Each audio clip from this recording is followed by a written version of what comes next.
Thank you ma'am, thank you very much. Good morning morning सभी लोगों को। और आप सभी का बहुत-बहुत स्वागत है आज के इस शानदार मोदी के एग्रीकल्चर प्रोडक्ट ट्रेनिंग सेशन में। मेरा नाम भास्कर जोशी है और मैं उत्तराखंड काशीपुर से बिलॉन्ग करता हूँ और लगभग 2.5 साल से इस मोदी के बिज़नेस को सीख रहा हूँ।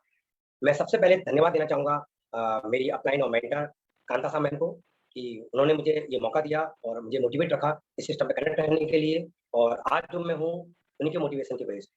और एक विशेष आभार देना चाहूँगा डॉक्टर सुलेखा मैम को कि उन्होंने इतना बड़ा प्लेटफ़ॉर्म दिया, लीड प्लेटफ़ॉर्म दिया, जहाँ पे हम अपनी बात रख पा रहे हैं और अपनी बात को कह पा रहे हैं, ट्रेनिंग सेशन को प्रेज़ेंट कर पा रहे हैं। तो सबसे पहले ट्रेनिंग शुरू करने से पहले कुछ बेसिक चीज़ें हैं, जिनके बारे में हमें जानना ज़रूरी है इस मोदी केयर एग्रीकल्चर प्रोडक्ट की ट्रेनिंग से पहले। वो चीज़ क्या है? अपने बारे में अगर बताऊँ तो बाय प्रोफ़ेशनल एक इंजीनियर रहा हूँ, एक प्रोफ़ेशनल मैं एक मतलब बैचलर मैं मास्टर डिग्री है मेरे पास इंजीनियरिंग की। आफ्टर दैट कुछ समय मैंने एज़ अ रिसर्च साइंटिस्ट काम किया, बैंकर के रूप में भी काम किया और ये मेरा पैशन था, रिसर्च, एजुकेशन, पढ़ाई, टेक्निकल बैकग्राउंड। और अगर सही मायने बात करूँ तो अगर मेरा वो पैशन यहाँ कहीं पूरा हुआ है, तो मोदी के लिए आगे पूरा हुआ। यहाँ पे हर पल, हर दिन मुझे कुछ ना कुछ सीखने को मिलता है और ऐसी चीज़ें मिलती हैं, जिनको मैं अपनी लाइफ़ में उतार सकता हूँ, अपना पैशन पूरा। अपना पैशन के साथ-साथ एक अच्छा मान-सम्मान है और साथ ही साथ मुझे यहाँ से जो मिला, वो है बहुत सारा। अभी रिसेंटली मैंने मोदी केयर कार फंड से अपनी कार बुक कराई है, जिसकी डिलीवरी नेक्स्ट मंथ होने आ रही है और टीम में भी ऐसी बहुत सारी अचीवमेंट्स आ रही है। तो माय डियर फ्रेंड्स, बात करते हैं आज के ट्रेनिंग सेशन की। अगर मैं आज के ट्रेनिंग सेशन की बात करूँ, तो वो स्टार्ट होती है किसानों से। अगर हम बात करें कि भारत की, तो भारत की 70% से ज़्यादा जनसंख्या आज भी गाँव में रहती है और अगर हम बात करें गाँव के प्रथम सबसे मेन बिज़नेस का, व्यवसाय का, तो वो है खेती-बाड़ी, यानी फार्मिंग, यानी एग्रीकल्चर। और जिस देश की 70% आबादी एग्रीकल्चर पे डिपेंड हो, तो आप सोच सकते हैं वहाँ पे कितना बड़ा हिस्सा एग्रीकल्चर से जुड़ा। आज इस कोरोना के काल में भी अगर हमारे देश में जीडीपी किसी भी अ, स्टेट में या किसी भी फील्ड में अगर पॉजिटिव में रही तो वो एग्रीकल्चर। और एग्रीकल्चर इसलिए भी इम्पोर्टेंट है क्योंकि जब हम मूलभूत आवश्यकताओं की बात करते हैं, रोटी, कपड़ा और मकान, उन तीनों में अगर सबसे ऊपर आता है, तो वो होता है रोटी। कपड़ा और मकान के बिना आप कुछ समय रह सकते हैं, आज कुछ कॉम्प्रोमाइज़ कर सकते हैं, बट भोजन के बिना कोई कुछ नहीं कर सकता। और आज के समय में जो हमारी लाइफ़स्टाइल है, जिस तरीके का हम खाना खा रहे हैं, जिस तरीके का हमारी जीवन शैली हो गई है, उसके पीछे भी हमारा एग्रीकल्चर का बहुत बड़ा योगदान है। अगर आप आज से 40-50 साल पीछे जाएँ, तो आप देखेंगे जो क्रोनिक डिसीज़ेज़ होती थी हमारी, जैसे डायबिटीज़, गोट्स, थायराइड, इस तरह की समस्याएँ पहले इतनी नहीं हुआ करती। इसके पीछे रीज़न क्या है? रीज़न ये रहा है इसके पीछे कि आज से करीब 50 या 60 साल पहले एक किसान यानी एक किसान को करीब-करीब 10 से 15 लोगों के परिवार का भरण-पोषण की ज़िम्मेदारी होती है। यानी वो क्या करता था, वो इतना अनाज उसको पैदा करना पड़ता था कि कम से कम 15-20 लोगों का परिवार चल जाए। लेकिन आज ऐसा नहीं। औद्योगीकरण, शहरीकरण की वजह से क्या हुआ, जंगल कटते रहे, खेतों का प्लॉटिंग हुई, वहाँ बड़ी-बड़ी बिल्डिंग्स बन गई और कृषि योग्य ज़मीन बहुत कम हो गई। और इसी बीच जनसंख्या लगातार बढ़ गई और इस जनसंख्या के लगातार बढ़ने से, कृषि योग्य भूमि के कम होने से समस्या क्या आई? आज की तारीख में एक किसान को लगभग 200 परिवारों के भरण-पोषण की ज़िम्मेदारी उठानी है। यानी उसको इतना अनाज पैदा करना पड़ता है कि उसके अनाज पैदा करने से 200 परिवार चल सकें। तो यानी लगभग एक किसान के ऊपर 10 गुना भार बढ़ा और ये भार केवल खेती के लिए नहीं बढ़ा, ये भार उसकी आर्थिक स्थिति पे बढ़ा। अगर आप देखें अपने आस-पास के फार्मर्स की स्थिति, तो फाइनेंशियली उनकी स्थिति बहुत अच्छी है और प्रेशर अलग है कि उनको कम ज़मीन पे ज़्यादा से ज़्यादा अन्न उपजाना, ज़्यादा से ज़्यादा पैदा करना। तो ये 2 समस्या उनके सामने और इसकी सॉल्यूशन के लिए क्या हो रहा है? लगातार बहुत भारी मात्रा में हार्मफुल केमिकल खेती की जा रही है, जिसके फलस्वरूप हम लोगों के शरीर में हानिकारक टॉक्सिन यानी केमिकल्स जा रहे हैं और लगातार लोगों के बीमार होने की प्रवृत्ति बढ़ती जा रही है। ये एक बहुत बड़ी समस्या है और एक वैश्विक प्रॉब्लम है। हम जब मोदी केयर एग्रीकल्चर प्रोडक्ट्स की बात करते हैं, तो इन दोनों समस्याओं की बात करते हैं। केमिकल फ्री प्रोडक्ट्स की बात भी करते हैं और किसानों के आर्थिक स्थिति को सुधारने की बात करते हैं। ये जो आज हमारा मोदी केयर का सेशन होने जा रहा है, इसमें हम केवल अपने प्रोडक्ट की चर्चा नहीं करेंगे। हम ये भी सीखेंगे कि इन प्रोडक्ट का प्रयोग हमें क्यों करना है, कहाँ पे करना है, किस लिए करना है, कैसे करना है और कितनी मात्रा में करना है। ये काफ़ी लंबा सेशन होने जा रहा है और मैं ये उम्मीद करता हूँ आप सभी लोगों से कि आप अपने डायरी, पेन भी अपने साथ रखें क्योंकि कुछ ऐसे क्वांटिटी और ऐसे स्टैटिस्टिक्स हो सकते हैं जिनको आपको नोट करने की आवश्यकता पड़े और बाद में आपके बहुत काम आए। तो अगर बात करें एग्रीकल्चर प्रोडक्ट्स की तो प्रोडक्ट्स हमारे पास बहुत है। हमारे पास एग्रीकल्चर में 4 अलग-अलग प्रोडक्ट्स हैं और हमें ये समझना है इन प्रोडक्ट्स के बारे में कि इन प्रोडक्ट्स का प्रयोग कब, कैसे और कहाँ करें। जैसे कि मैंने आपसे थोड़ी देर पहले ही बताया था कि किसान के पास एक प्रेशर है, उसके ऊपर ज़िम्मेदारी है और आज हम इस सेशन के द्वारा ना केवल हम किसान की हेल्प करेंगे, बल्कि अपने साथ-साथ, अपने परिवार के साथ-साथ, अपने समाज के साथ-साथ पूरी मानव जाति के लिए भी काम करेंगे। क्योंकि भोजन ऐसा महत्वपूर्ण अंग है, जो हर व्यक्ति के काम में आने वाली चीज़ है, एक एसेंशियल आइटम। तो चलिए, आज का सेशन अगर हम स्टार्ट करते हैं, कुछ पीपीटीज़, पावर पॉइंट प्रेजेंटेशंस के थ्रू मैं स्टार्ट करना चाहूँगा।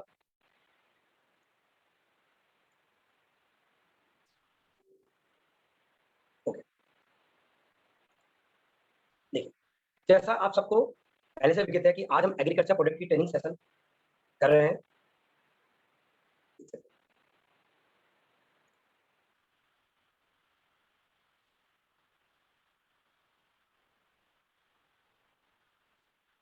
ओके, ठीक है। तो चलिए स्टार्ट करते हैं। आज का जो सेशन है हमारा agriculture product training session. I think screen share हो रही है? ओके। तो जैसा कि मैंने आपको बताया कि हमारे पास लगभग 4 प्रोडक्ट्स हैं, जो कि nutrition to soil, seed and plant तीनों पे काम करते हैं। मोदी केयर के पावरफुल एग्रीकल्चर प्रोडक्ट्स हमारे ना केवल आपके फसल यानी आपके खेती की एंड प्रोडक्ट में काम करते हैं, बल्कि आपकी जमीन पे, आपके बीज पे, आपके पौधों पे, तीनों पे काम करते हैं।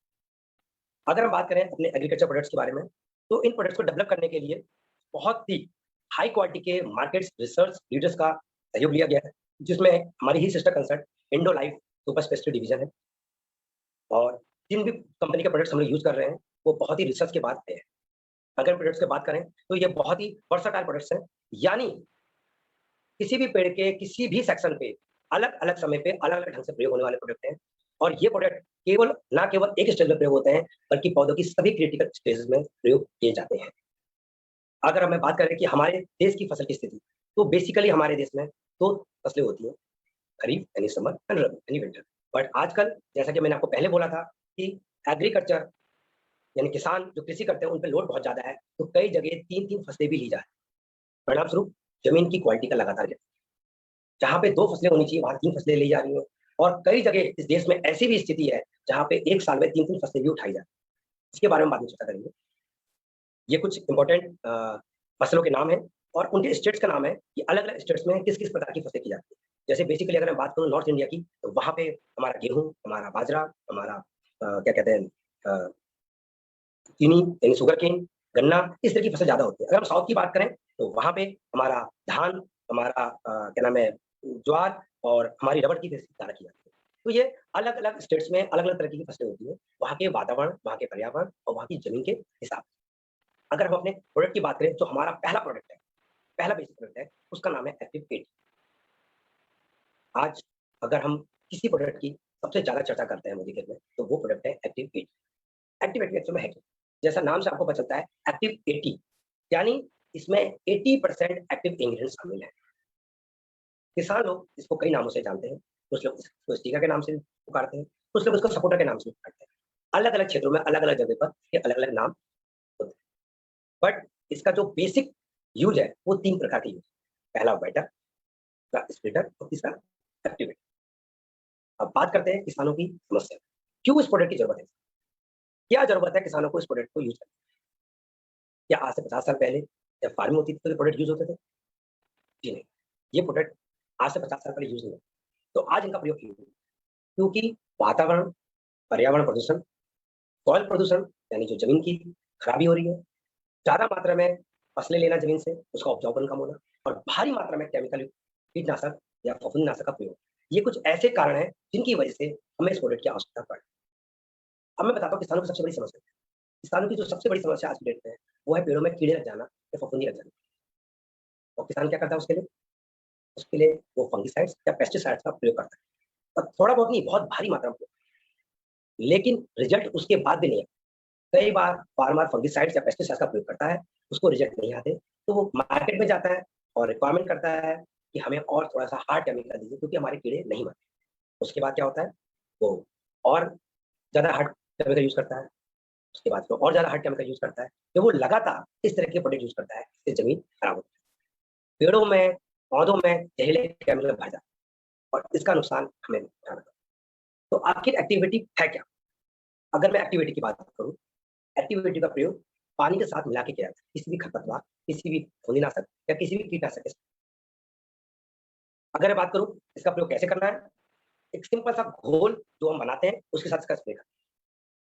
जो फार्मर है उसकी जो मेन समस्या है वो होती है पानी, क्योंकि जब वो पानी का स्प्रे करता है पेड़ों पे तो पानी बूंदों के रूप में, छोटी छोटी बूंदों के रूप में पत्तों के ऊपर इकट्ठी हुई है। जैसे आपको यहाँ पे दिखाई दे रहा होगा, छोटी छोटी बूंदे हैं पत्तों की। जहां जहां पे बूंदे आती हैं, जहां जहां पे बूंदे रहती हैं, वहां पे तो उनका कीड़ा नहीं लगता, फफूंदी नहीं लगती। लेकिन जहां पे बूंदे नहीं है वहां पे क्या, वहां पे कीड़ा अपना असर दिखाता है। यही सबसे बड़ी समस्या है, क्योंकि पानी के अंदर एक सरफेस टेंशन नाम का एक यूनिक प्रवृत्ति होती है, एक उसके अंदर एक क्वालिटी होती है जो पानी अपने आप को अपने सेंटर यानी केंद्र पे खींचता है, और पानी हमेशा बूंदों के साथ में रहता है। हमारा जो एक्टिविटी है वो क्या काम करता है, वो उस पानी के सरफेस टेंशन को तोड़ देता है, यानी पानी की सतही तनाव है, जो पृष्ठीय तनाव है उसको ब्रेक कर देता है। जब सतही तनाव नहीं रहता तो क्या होता है, तो नो डाउट जब सतही तनाव नहीं रहेगा तो पानी पत्ती में पूरी तरीके से फैल जाता है, और जब पानी पत्ती में पूरी तरह से फैल जाता है तो उसका रिजल्ट क्या निकलता है, पूरी तरीके से पत्ती भीग जाती है। अगर मैं आपको दिखाऊं इस एक्टिविटी के बारे में थोड़ा सा बताऊं, तो ये यूनिवर्सल नॉन आयनिक स्प्रे है। यूनिवर्सल नॉन आयनिक का मतलब है ये अपने से और ज्यादा आयन यानी बूंदों में नहीं टूटता, यानी जब ये बूंदों में नहीं टूटेगा यानी आयनिक फॉर्म में रहेगा तो ये पूरी तरीके से स्प्लिट हो जाता है, बेहतर ढंग से फैला होगा। यूनिवर्सल यानी सभी जगह बराबर मात्रा में फैलता है। एडजुवेंट्स को कंसंट्रेट यानी ये सभी तरीके के सॉल्यूशंस में घुलनशील है, यानी जितने भी प्रकार के कीटनाशक, फफूंदीनाशक या घासनाशक, खरपतवारनाशक प्रोडक्ट आते हैं ये सभी में पूरी तरीके से घुल जाता है।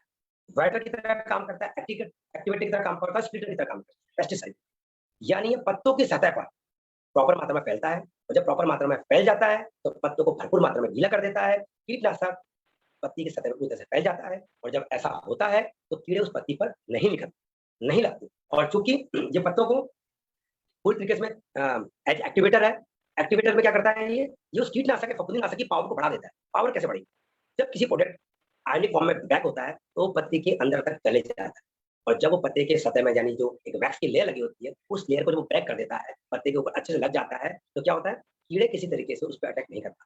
और आपको एक बहुत महत्वपूर्ण जानकारी मैं देना चाहूंगा कि जो कीड़े होते हैं वो पत्तों के ऊपर नहीं लगे होते, कभी वो पत्तों के या तो नीचे लगते हैं या पत्तों की जॉइंट्स में लगते हैं। और किसानों की बहुत बड़ी समस्या रहती है, क्योंकि जब वो दिन में स्प्रे करते हैं तो वो कीड़े पत्तों की जड़ों के नीचे चले जाते हैं, और सुबह और शाम जब स्प्रे करी जाती है किसी भी कीटनाशक की तो क्या होता है, वो पत्तों की जॉइंट्स में छिपे रहते हैं।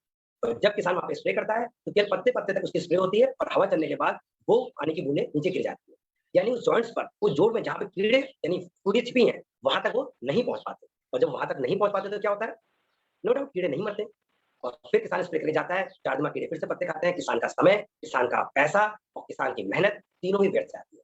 और हम इस प्रोडक्ट के प्रयोग से किसान की तीनों प्रकार की सहायता कर सकते हैं। एक्टिविटी को आप पेस्टिसाइड के अलावा फर्टिलाइजर, डी फर्टिलाइजर और प्लांट न्यूट्रिएंट के साथ भी मिला के उसकी प्रोडक्टिविटी बढ़ा सकते हैं, उसकी परफॉर्मेंस बढ़ा सकते हैं, उसकी इफेक्टिवनेस बढ़ा सकते हैं। क्योंकि जब ये किसी भी दवाई के साथ भी मिलता है, या किसी भी खाद के साथ मिलता है, या किसी भी उपजाऊ चीज के साथ मिलता है, तो ये उसकी पावर बढ़ा देता है, क्योंकि उसको आयनिक बॉन्ड में ब्रेक कर देता है और साथ ही साथ उसको पूरी तरीके से फैला देता है। और इसके अलावा इसके अंदर बहुत अच्छी क्वालिटी है। अगर कोई किसान, कोई फार्मर स्प्रे करे रात को और अपने घर चले जाए और रात को वर्षा हो जाए तो सोचे क्या हो, किसान की पूरी मेहनत बेकार हो जाती है। उसने शाम को स्प्रे किया, वो अपने घर गया और रात को इस चीज का भी सोल्यूशन हमारे एक्टिविटी। अगर फार्मर एक्टिव 80 के साथ पेस्टिसाइड्स या फंगिसाइड्स का यूज करता है तो वो पत्ते की सतह पे लगी रहती है, इवन बारिश के बाद। इसीलिए कई जगह इसको सीजर के नाम से पुकारा जाता है। ये हवाई को स्टिक कर देता है, यानी चिपका देता है। ये हेल्प करता है इंसेक्ट्स एंड टीसी को फैलने से बचाने, क्योंकि प्रॉपर मात्रा में वो फैलेगा और रहेगा तो लोग अच्छी मात्रा में रिजल्ट अब आता है कि ये एक्टिविटी कैसे बढ़ेगा। जैसे कि मैंने आपको बताया था, इसके अंदर एबिलिटी होती है, सर्जन होता है, और एक नॉन आयनिक पे यदि पानी को आयनिक फॉर्म में तो मतलब पूरा एक नोट में इकट्ठा होके वो अपने सर्टिफिकेट बोर्ड से आपको नहीं बना पाएंगे, इसकी वजह से ये फैल जाता है। यहाँ पे आपको उसमें हमने एक्टिविटी के साथ हमने स्प्रे किया है, और दूसरी तरफ जो लेफ्ट साइड है तो हमने आधा पानी का, आप देख सकते हैं जो लेफ्ट साइड बत्ती है वहां पे क्या हो रहा है, वहां पे पानी अपनी छोटी छोटी बूंदों के रूप में है, और पत्ती के हर स्पॉट पे यानी हर जगह पे नहीं फैला। आप ध्यान से देखिए उसको, हर जगह नहीं फैला हुआ, बट जो राइट हैंड साइड में, जो दाएं तरफ सीधे हाथ पे जो आप पत्ती देखेंगे वो पत्ती पूरी तरीके से भीगी हुई है, यानी उसने सरफेस टेंशन कम किया, पानी को पूरी तरह से फैलाया, पानी को बेहतर ढंग से भिगोया है और उस लिक्विड को अच्छे ढंग से फैलाया है। इससे उसकी फैलाव ज़्यादा होगा, ज़्यादा बड़े क्षेत्र में वो काम कर सकती है। अब बात करते हैं उसके फीचर्स और इनके बेनिफिट्स की। क्या फीचर्स हैं और क्या बेनिफिट्स? जैसा कि मैंने आपको पहले बताया था कि इसमें 80% एक्टिव इंग्रीडिएंट्स है, इसलिए इसका नाम एक्टिव 80 है। ये नॉन आयनिक नेचर में है, ये एक वेटर स्प्रेडर एक्टिवेटर की तरह काम करता है। ये कंफर्टेबल है किसी भी प्रकार की दवाई के साथ मिला के यूज़ करने, चाहे वो पेस्टिसाइड्स हो, चाहे वो हर्बिसाइड्स हो, चाहे वो फंगिसाइड्स हो, चाहे वो पोल्यूटर हो, चाहे वो फर्टिलाइज़र हो, आप किसी भी प्रकार की दवाई में इसको मिला के यूज़ कर सकते हैं। बट ये सिंगल किसी काम का नहीं। अगर आप इसको अकेला पानी में मिला के डालेंगे तो ये कोई काम नहीं करता, एक्सेप्ट सिंचाई। अगर आप इसको सिंचाई में प्रयोग कर रहे हैं तो आप इसको अकेला यूज़ कर सकते हैं। ये बेनिफिट्स मैंने आपको बताए दिए, इसमें कोई पार्टिकल चार्ज नहीं होता, इसलिए किसी तरीके की किसी भी दवाई की किसी भी एफिशिएंसी को कम नहीं करता, यानी किसी पेस्टिसाइड्स या फंगिसाइड्स की एफिशिएंसी को ये कम नहीं करता है। ये कंसंट्रेट फॉर्मूला है, इसलिए किसान का खर्चा कम आता है और इसको आप पेड़ों की वैक्सी लेयर के ऊपर यूज़ कर सकते हैं, क्योंकि जब आप इसको पेड़ों के वैक्सी लेवल पे यूज़ करते हैं, तो क्या होता है? वो पत्तों के अंदर आसानी से पहुँच जाता है। कई पत्तों में हल्के-हल्के रोए होते हैं, बाल होते हैं, वहाँ पे भी दवाइयाँ नहीं फैल पाती, यानी वो अच्छे से स्प्रेड नहीं हो पाती। उन रोयों से भी ये दवाई को पार पहुँचा के पत्ते तक पहुँचा देती है। अब बात करते हैं कि फार्मर की हेल्प कैसे? Increase crop yield by efficient use of pesticide. Pesticide के साथ मिलके ये क्या करता है? क्रॉप की यील्ड को बढ़ाता है। नो डाउट क्रॉप की यील्ड को बढ़ाएगा। Help to induce repeat use of pesticides. सबसे बड़ा फायदा, यानी बार-बार जो पेस्टिसाइड्स का यूज़ करना पड़ता है। क्यों करना पड़ता है? वो एक बार स्प्रे करता है, स्प्रे करने के बाद क्या होता है? जैसा कि आप जानते हैं, कीड़े पूरी तरह से नहीं मर पाते, तो दोबारा स्प्रे करता है। कई बार कीड़े फिर भी नहीं मर पाते, तो फिर 3 बार स्प्रे करता है। यानी जो बार-बार स्प्रे कर रहा है, उसकी वजह से क्या होता है, दिक्कत क्या प्रॉब्लम आती है? उसकी वजह से सबसे बड़ी समस्या ये आती है कि किसान का पैसा ज़्यादा खर्च होता है, उसका समय ज़्यादा लगता है, उसकी मेहनत ज़्यादा लगती है। उससे ये आपको बचाता है। Have in efficient use of water during irrigation, यानी सिंचाई में जब इसका प्रयोग करते हैं, इसके बारे में मैं आपको बताऊँगा, तो वहाँ पे पानी की लागत कम आती है। Help in greater moisture ability in roots joint for plants, यानी जो ज़मीन में जो रूट ज़ोन होता है, जहाँ पे पानी इकट्ठा होता है, नीचे से पेड़ खींचते हैं पानी को, वहाँ पे ज़्यादा समय तक, ज़्यादा मात्रा में मॉइस्चर आएगा। यानी जब ज़मीन में ज़्यादा समय तक नमी रहेगी, तो क्या होगा? पेड़ ज़्यादा अच्छे से डेवलप करेंगे। Save time, energy and money, ये तो नो डाउट कि इस किसान का समय, पैसा और वक़्त तीनों बचा है। अब बात करते हैं इसे यूज़ करके। इसको यूज़ इंसेक्टिसाइड्स, फंगिसाइड्स, फर्टिलाइज़र, डिफर्टिलाइज़र, यानी कोई भी कीटनाशक, कोई भी हमारा फंगिसाइड्स है, कोई भी हमारा खास खरपतवार मनाशक है, इसको किसी में आप प्रयोग करें, तो आपको 15 लीटर पानी में 5 एमएल प्रयोग। अगर मैं इसके बड़े लेवल पे प्रयोग करने की बात करूँ, तो 1 एकड़ यानी प्रति एकड़ लगभग 150 लीटर पानी लगता है। अगर मैं 1 लीटर की बात करूँ तो लगभग 150 लीटर पानी लगता है और 150 लीटर पानी में लगभग 50 एमएल इसका प्रयोग किया जाता है। जैसा कि मैंने आपको बताया था, जब भी कोई फंगिसाइड्स या पेस्टिसाइड्स का घोल बनता है, तो आपको प्रति एकड़ 50 एमएल के हिसाब से इसका प्रयोग करना है।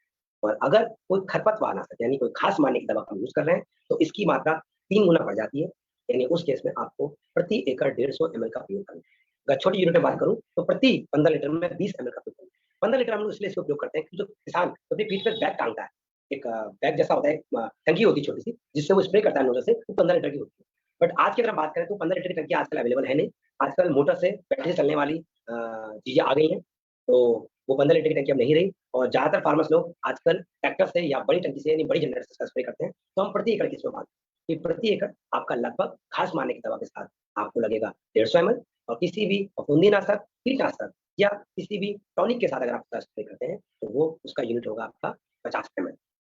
अगर आप उसको सिंचाई में यूज़ करना चाहते हैं, तो प्रति एकड़ ये 160 एमएल के हिसाब से मैं आपको उसको प्रयोग करने का एक बहुत ही नायाब और बहुत ही बेहतरीन तरीका बताने जा रहा हूँ। जो तरीका मैं पिछले 1.5 साल से फार्मर के साथ यूज़ करा रहा हूँ और बहुत ही लाजवाब प्रयोग करते हैं। आप सभी जानते होंगे जब किसान खेती करता है, तो एक यूरिया नाम की खाद का प्रयोग होता है, जो एक चलन में आ गया है और हर किसान उसका प्रयोग करता है। अगर आप यूरिया के छिड़काव के समय प्रति एकड़ लगभग 45 से 50 करोड़ यूरिया लगता है। अगर आप प्रति एकड़ 160 एमएल एक्टिव 80 मिला के उस यूरिया का छिड़काव कराएँ, तो बहुत ही जादुई रिज़ल्ट आता है। क्या फ़ायदा होगा उसका? पहला फ़ायदा ये होगा कि ये यूरिया है वो अच्छे से एब्ज़ॉर्ब हो जाएगा पेड़ की जड़ों में। पानी में जब वो पड़ेगा, तो वो अच्छे से उसमें घुल जाएगा और वो ज़मीन के नीचे सतह तक इस खाद को पहुँचाता है। क्योंकि जो यूरिया खाद होती है, वो थोड़ी-सी एक ऐसा पदार्थ है, वो एक आणविक पदार्थ है जो कि ईज़िली उड़ जाता है। धूप और मॉइस्चर से बहुत जल्दी वो उड़ता है। खुले में अगर दे जाए तो वो उड़ जाता है। तो जब हम उसको एक्टिविटी के साथ यूज़ करते हैं, तो वो उसकी जो लागत है, वो कम आती है। यानी वो पेड़ों में ज़्यादा समय तक टिका रहता है, वो उड़ता नहीं है। और दूसरा सबसे बड़ा फ़ायदा, जब यूरिया के साथ जब आप इसकी स्प्रे करते हो, तो आपको अलग से इसको सिंचाई में नहीं लगाना। और जब आप इससे सिंचाई करते हैं तो एक बहुत ही लाजवाब फायदा होता है। जमीन में बहुत लंबे टाइम तक इसके प्रयोग के बाद नमी बनी रहती है।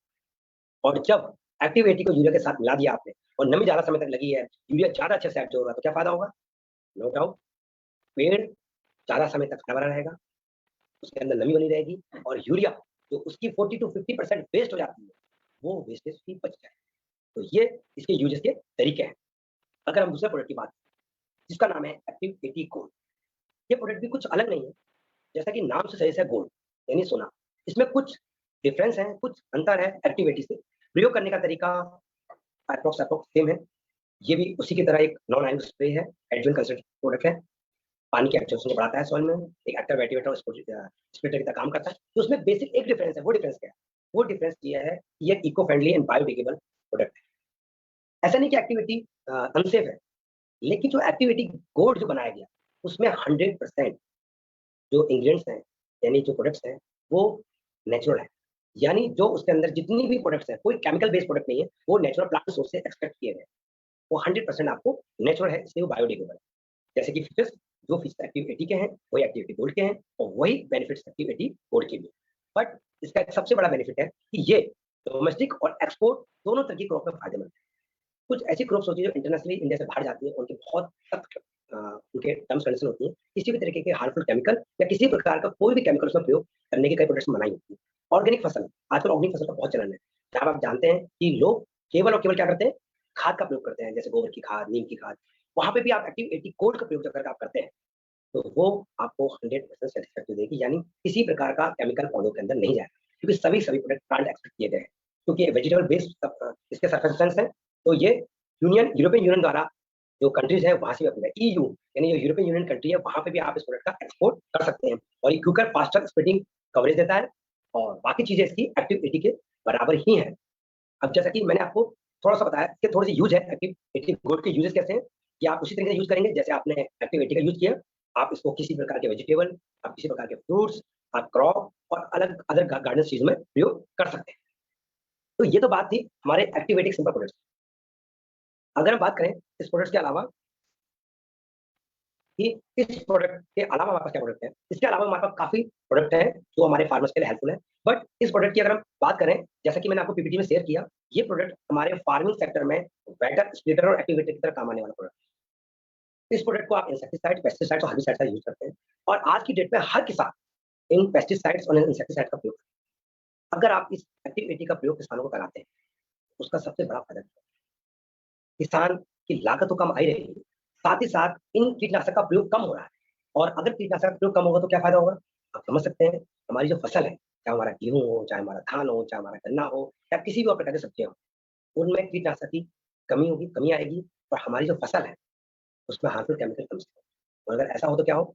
हम जो फसल इंटेक कर रहे हैं, यानी जो हम खाना खा रहे हैं, उसमें भी एक बहुत बड़ा फायदा होगा कि हमारे शरीर में केमिकल कम जाएगी। और केमिकल कम जाएंगे तो क्या होगा? जैसे मैंने आपको पहले बताया था कि हम अपना ही नहीं, पूरी मानव जाति का करना है, बीमारियां कम होंगी।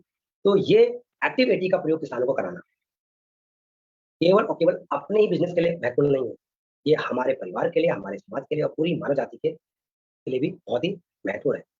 तो आइए पहले समझते हैं इसको कुछ डेमोन्स्ट्रेशन के द्वारा। अगर हम इसको समझाना चाहें, तो हमारे बीच में डेमोन्स्ट्रेशन के लिए मैं इनवाइट करूंगा मनप्रीत मैम को।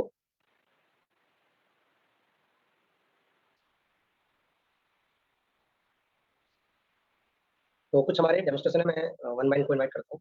मनप्रीत मैम।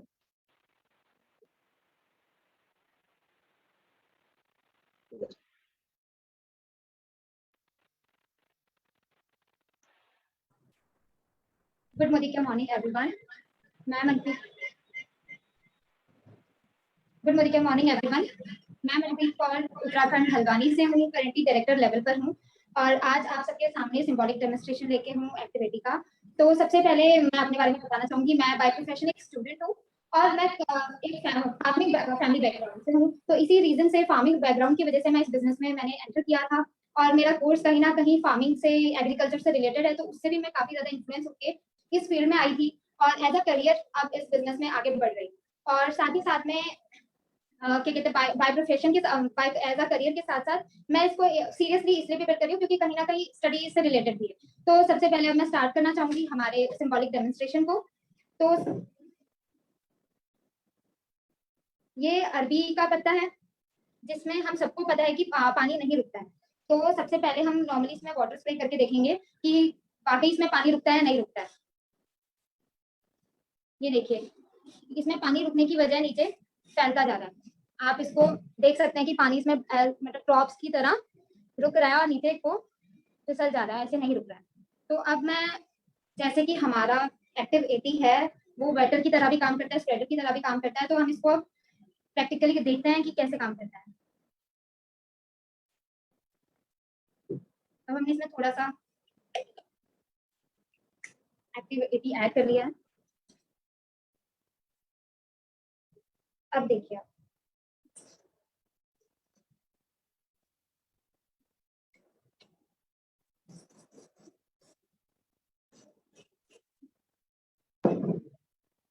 ये देखिए इसने पत्ते को अच्छे से गीला कर दिया है।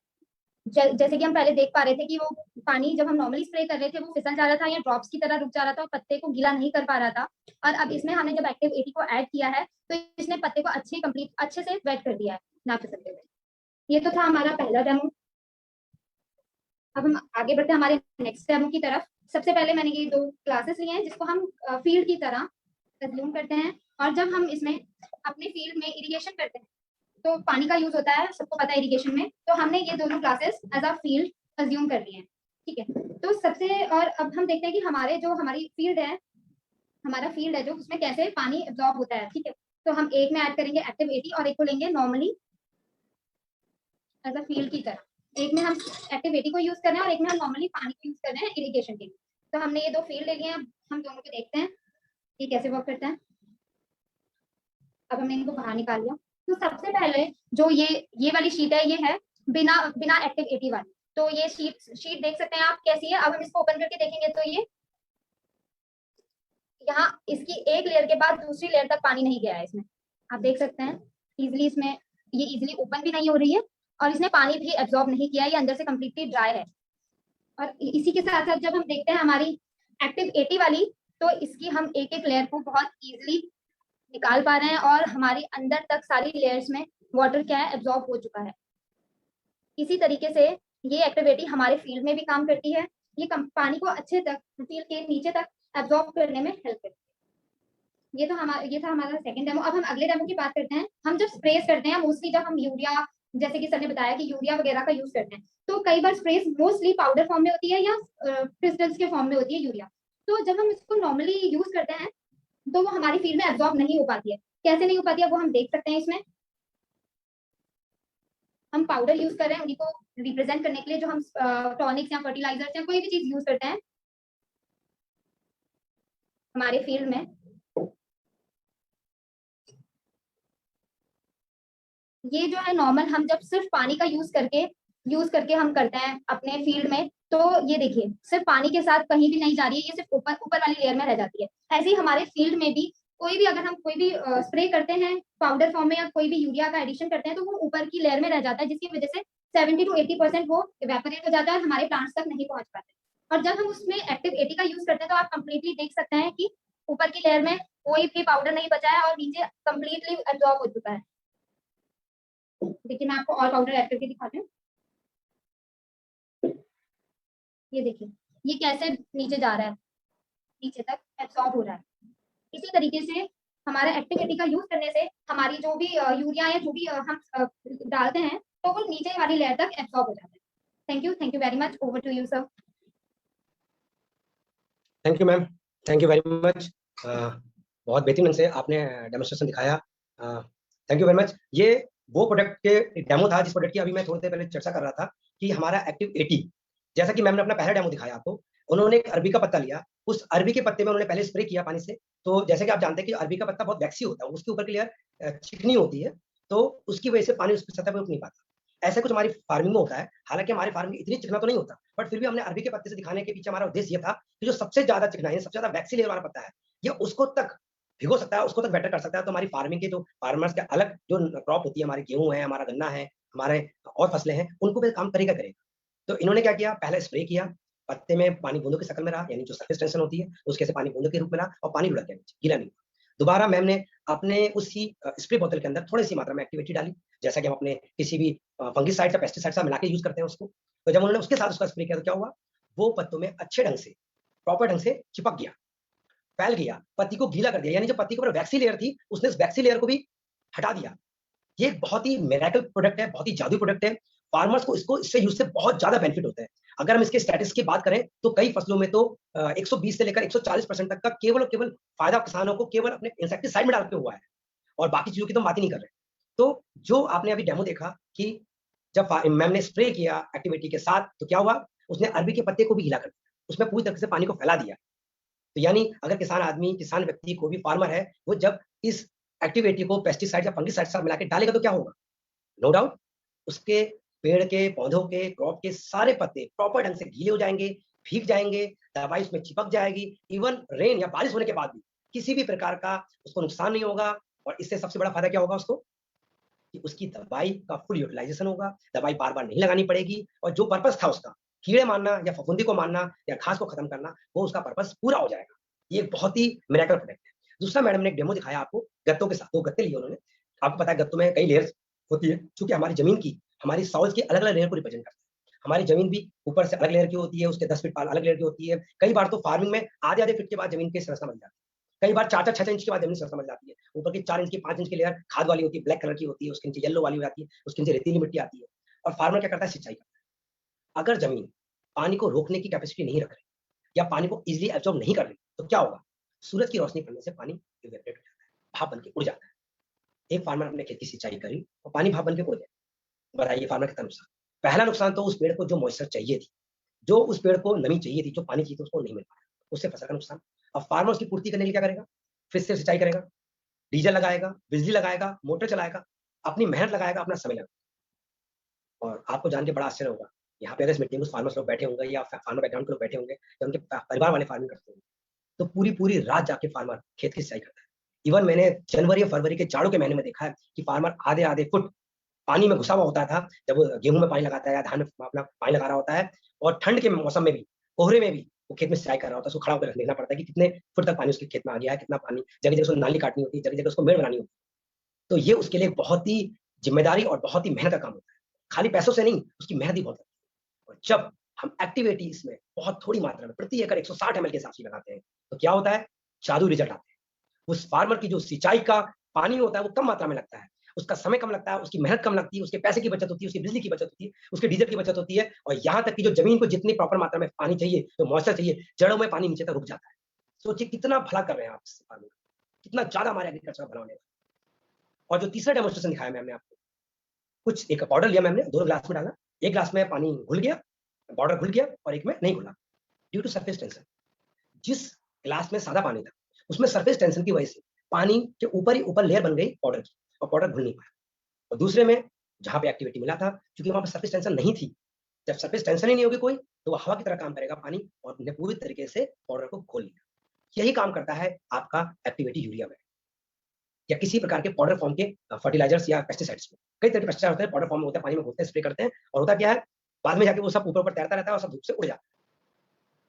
जब आपने एरीगेशन के टाइम यूरिया में मिला के इस एक्टिव एटी को आपने यूज किया है, यूटिलाइज किया है, आपने डाला है, तो उससे फायदा क्या मिला, उससे ये फायदा हुआ है कि वो यूरिया एक तो अच्छी तरीके से पानी में घुल गया, डिसॉल्व हो गया, और जमीन में नीचे सतह तक चले गया पानी के साथ, क्योंकि पानी ने मॉइस्चर तो उसको प्रदान करी, साथ में उस यूरिया को, उस खाद को भी वहां पे रोके रखा। और इसका सबसे बड़ा फायदा हुआ कि यूरिया की जो वेस्टेज थी, आपको एक रिसर्च की एक पॉइंट की बात बताता हूँ। एक रिसर्च अभी मैंने पढ़ा था, एक पेपर जर्नल्स पढ़ा था इसके बारे में, कि मोर देन 60% जो खाद होती है, जो यूरिया होती है, वो वेस्ट हो जाती है। यानी अगर कोई फार्मर 100 किलो खाद डाल रहा है तो 60 किलो उसकी वेस्ट हो जाती है, ड्यू टू मॉइस्चर एंड सन। यहाँ पे आपकी 60% वेस्ट नहीं होती, मोर देन 70 to 80% लगती है, एब्जॉर्ब होती है। सोचिए आप कितना लगभग दूना फायदा कर रहे हैं। ये एक बहुत ही मिरेकल प्रोडक्ट है। और अगर मैं इसके खर्चे की बात करूं, अगर मैं मोटा मोटा तीनों तरीके से आपको खर्चा निकाल के दिखाऊं, जब हम किसी पेस्टिसाइड या फंगिसाइड में इसका प्रयोग करते हैं, तो मैंने आपको बताया था लगभग 50 ml प्रति एकड़ खर्चा आता है। 150 लीटर पानी में 50 ml पड़ता है किसी फंगिसाइड या पेस्टिसाइड के साथ मिलाकर, या किसी डिफ्लोटर या फर्टिलाइजर के साथ मिलाकर। आप जैसे जानते हैं हमारे मोदी केयर में जो 5 लीटर की जो केन आती है लगभग 3100 की उसकी डीपी प्राइस और वो 5 लीटर की है यानी 5000 ml। तो 50 ml की कीमत केवल और केवल 31 रुपए निकल जाती है। सोचिए आप केवल 31 रुपया प्रति एकड़ में फार्मर के खेती में इंसेक्टिसाइड्स और पेस्टिसाइड्स में उसकी हेल्प कर सकते हैं मात्र 31 रुपीज पर एकड़। क्या ये कोई बहुत बड़ा खर्चा है? जी नहीं, कुछ भी नहीं है। एक फार्मर जो अपनी 3 महीने की मेहनत, अपना हज़ारों रुपया, अपना ट्रैक्टर का, डीजल का, बिजली का, अपने लेबर का खर्चा जो लगाता है उसपे, केवल 31 रुपए में उसकी पूर्ति हो रही है। और अगर मैं बात करूँ हर्बिसाइड्स यानी घास मारने की दवाई के साथ, तो लगभग 150 एमएल मैंने आपको बताया था। और अगर उसको मैं काउंट करूँ, तो लगभग 90 रुपए से लेकर 100 रुपए के आस-पास प्रति एकड़ खर्चा आता है, जो कि कुछ भी नहीं है। अगर हम केवल एक सिंपल अगर हम हर्बिसाइड्स की बात करें ना, तो फार्मर 1 एकड़ में हर्बिसाइड में 750 रुपए खर्च करता है। उसके बाद भी उसकी घास नहीं बढ़ती। फिर वो दूसरा हर्बिसाइड आता है। इस तरीके का मैं इंसेक्टिसाइड, पेस्टिसाइड की बात करूँ तो 450 से लेकर 1500 रुपए प्रति एकड़ तक के इंसेक्टिसाइड की कॉस्टिंग है। और कई इंसेक्टिसाइड तो इतने महँगे हैं, कोराजिन जैसे इंसेक्टिसाइड इतने महँगे कुछ प्रोडक्ट्स हैं, जिनकी कीमत प्रति एकड़ 1500 रुपए एकड़ तक आती है। और फार्मर उसको डालता है मजबूरी में, अपनी फसल को बचाए रखने के लिए। तो क्या उस इंसेक्टिसाइड के साथ अगर आप 31 रुपए का एक्टिव 80 लगा देते हैं, तो क्या आप फार्मर की हेल्प नहीं कर रहे? उसका कितना पैसा बचा रहे हैं, कितना समय बचा रहे हैं। ये प्रोडक्ट जादुई प्रोडक्ट है। मैं फिर से कहता हूँ ये केवल हमें पैसा नहीं दे रहे, ये फार्मर की हेल्प कर रहे हैं, ये हमारे देश की हेल्प कर रहे हैं। मैं आज की तारीख में लगभग 2 साल से एग्रीकल्चर की फील्ड में काम कर रहा हूँ, सबसे मोदी केयर में और मोर देन 1000 से ज़्यादा फार्मर से मैं पर्सनली मिल चुका हूँ। हर दिन 2 से 3 फार्मर के साथ मेरा मुलाकात होती है। अगर मैं कहीं किसी फंक्शन में भी जाता हूँ ना, अपने किसी रिलेटिव के वहाँ भी जाता हूँ, कोई मुझे खेत में जाता है, कोई फार्मर दिख जाता है, मैं खड़ा हो जाता हूँ उसके पास। उसकी प्रॉब्लम समझना चाहता हूँ, उसकी बात सुनना चाहता हूँ, उसको बातें करता हूँ उससे। और फार्मर की बहुत बड़ी समस्या है। कहते हैं, "साहब दवाई तो डालते हैं, ये कीड़े नहीं मरते आजकल।" कि वो कहते हैं आजकल कीड़े नहीं मर रहे। उसके पीछे कई रीज़न है, आजकल कीड़े ना मरने का। क्योंकि दवाइयों के प्रयोग कर करके हमने अपनी मिट्टी को इतना खराब, इतना बेकार बना दिया है, उसमें न्यूट्रिशन बिल्कुल खत्म कर दिए हैं, कि हमारे पौधों को न्यूट्रिशन मिल ही नहीं पाता है। उनके अंदर की इम्यूनिटी पावर डेवलप ही नहीं हो पाती है। और जब इम्यूनिटी पावर डेवलप नहीं होगी, तो उनके अंदर रोगों से लड़ने की क्षमता नहीं होती, तो उनको कीड़े ईज़िली लग जाते हैं।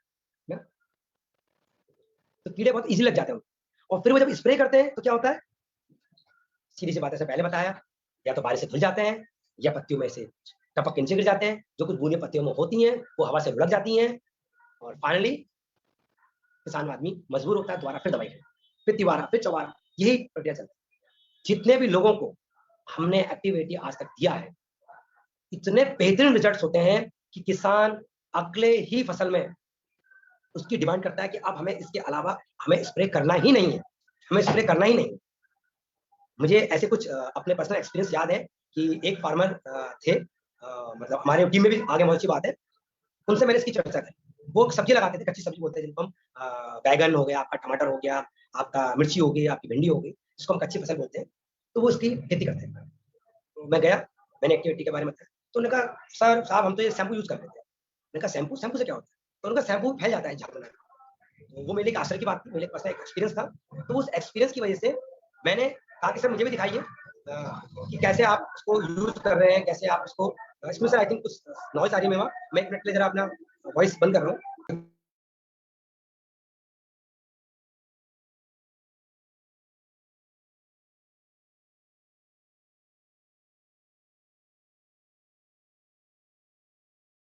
ओके, सॉरी फॉर इंटरप्शन, थोड़ा-सा शोर आ रहा था।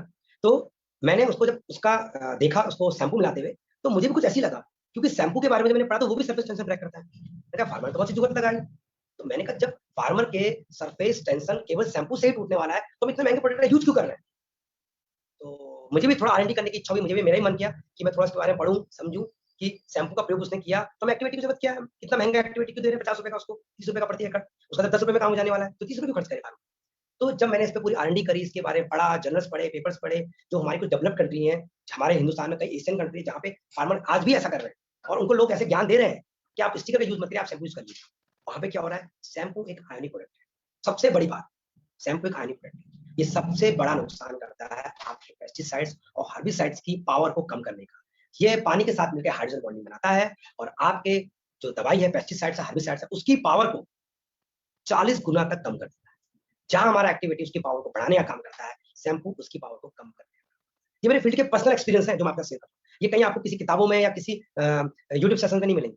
रीज़न बिहाइंड क्या है? जो प्रैक्टिकली फील्ड की जो फसल होती है, जो फार्मिंग होती है, बहुत अलग होती है हमारे बुकिश फार्मिंग से। दूसरा नुकसान क्या होता है? जब बारिश की बूंदें पड़ती हैं, तो शैम्पू उस दवाई को रोकने की स्थिति नहीं है। वो उसको रोक नहीं सकता। पानी की चंद बूंदों से वो शैम्पू धुल जाता है। जब हमारे सर पे लगा हुआ शैम्पू धुल सकता है पानी से, तो बारिश में धुल नहीं सकता है। एक तो उसने उसकी पावर कम करी, दूसरा उसने बारिश के पानी से उसको नहीं बचाया। तीसरा उसने सबसे बड़ा नुकसान किया कि जब वो पौधों के छोटे-छोटे रोम छिद्र होते हैं, जब उसके अंदर घुस जाता है, तो उसकी श्वसन क्रिया को बहुत ही हानि देता है, यानी बहुत ही नुकसान पहुँचाता है। उससे पेड़ और उल्टा बीमार हो जाता है। ये कुछ 3 कारण थे जिसकी वजह से एक्टिव 80 जैसे प्रोडक्ट्स चलन में आए। तो मैं भी उन फार्मर्स को सलाह देना चाहूँगा या उन कंसल्टेंट को सलाह देना चाहूँगा, उनको जानकारी देना चाहूँगा, जो लोग फील्ड में जाते होंगे और बहुत सारे फार्मर मुझसे कहते होंगे कि हम तो शैम्पू से काम चला लेते हैं। तो आपको उनको बताना होगा कि शैम्पू का प्रयोग करने से आपको क्या-क्या नुकसान है। आपका एक तरफ ₹10 ₹20 प्रति एकड़ तो बच रहा है, लेकिन जो आपका नुकसान हो रहा है वो बहुत बड़ा नुकसान हो रहा है। आप पेड़ों की हेल्थ खराब कर रहे हैं, फर्टिलाइज़र की पावर को खराब कर रहे हैं, पेस्टिसाइड्स की पावर खराब कर रहे हैं और साथ ही साथ उस दवाई का असर जो होना चाहिए वो नहीं हो रहा है। ये मेरे कुछ फील्ड के एक्सपीरियंस थे, जो मैं एक्सपीरियंस आपके साथ शेयर कर रहा हूँ। तो जो तीसरा डेमो जो दिखाया, उससे आप लोग समझ चुके होंगे कि कैसे पानी की नीचे सतह तक एक्टिविटी लेके जाता है इसको, और जब पानी की नीचे सतह तक चले जाता है, पानी वहाँ पे रुक जाता है, आपकी खाद ज़्यादा समय तक लगी रहती है, ज़मीन में मॉइस्चर ज़्यादा समय तक लगी रहती है, पेड़ हरा-भरा रहता है, मॉइस्ट रहता है, तो फसल तो अपने आप ही अच्छी होगी ही होगी। अपने आप उसका बेटर प्रोडक्ट यील्ड आएगी ही आएगी। तो ये तो हमारी एक प्रोडक्ट की बात थी, केवल एक्टिविटी जिसके बारे में हम बात करें। इसके साथ-साथ एक्टिविटी गोल्ड में भी यही खासियत है, बट अंतर केवल इतना है जो मैंने आपको पहले बताया था कि वो 100% एक बायोडिग्रेडेबल प्रोडक्ट है 100%। चलिए बात करते हैं अपने नेक्स्ट प्रोडक्ट के ऊपर कि हमारे पास और कौन सा प्रोडक्ट है। जो हमारा अगला प्रोडक्ट है, वो प्रोडक्ट है हमारा एक्टिव जाइम। जैसा कि नाम से जाहिर है, एक्टिव जाइम यानी एंजाइम जो एक्टिवेट कर रहा है।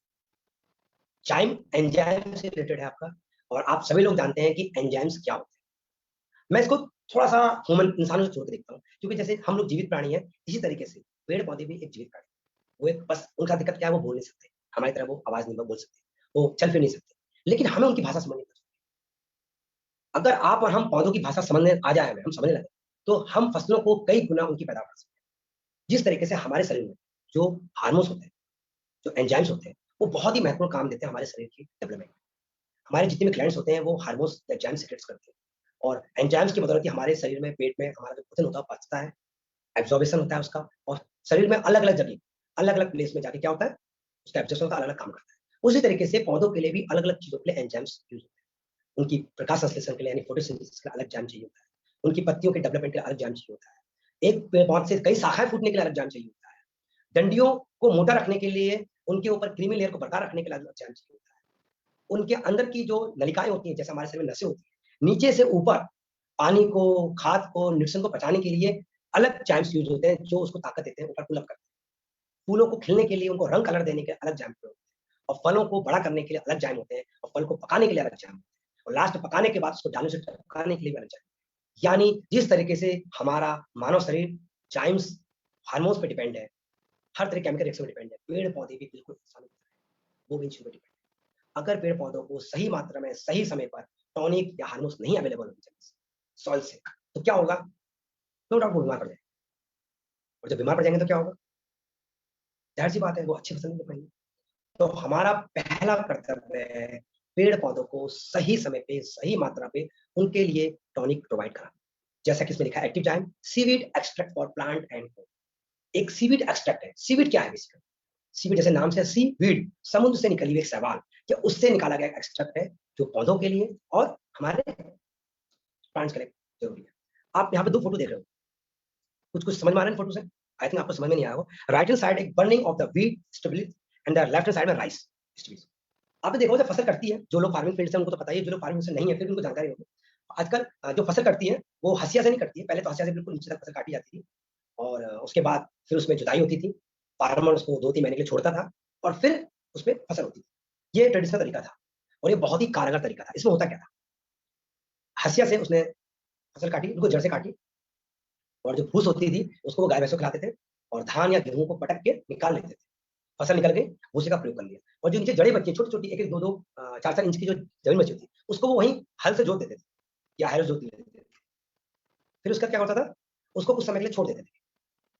बारिश होती थी, वो फसल वहीं अंदर पड़ के सड़ती थी, और उसी से ह्यूमिक एसिड डेवलप होता था। उसी से खाद बनती थी, बैक्टीरिया होते थे, जो कि गुड बैक्टीरिया होते थे, उसमें केंचुए डेवलप होते थे, और पेड़ों को फिर से हरा-भरा करने के लिए टॉनिक पैदा मिलता था। बट आज ऐसा नहीं होता। आज किसान है, फार्मर है, क्योंकि उसको बहुत फसलें करनी होती है, साल में 2 नहीं 3-3 फसलें करनी होती है, कहीं 4-4 फसलें करनी होती है, तो वो क्या करता है?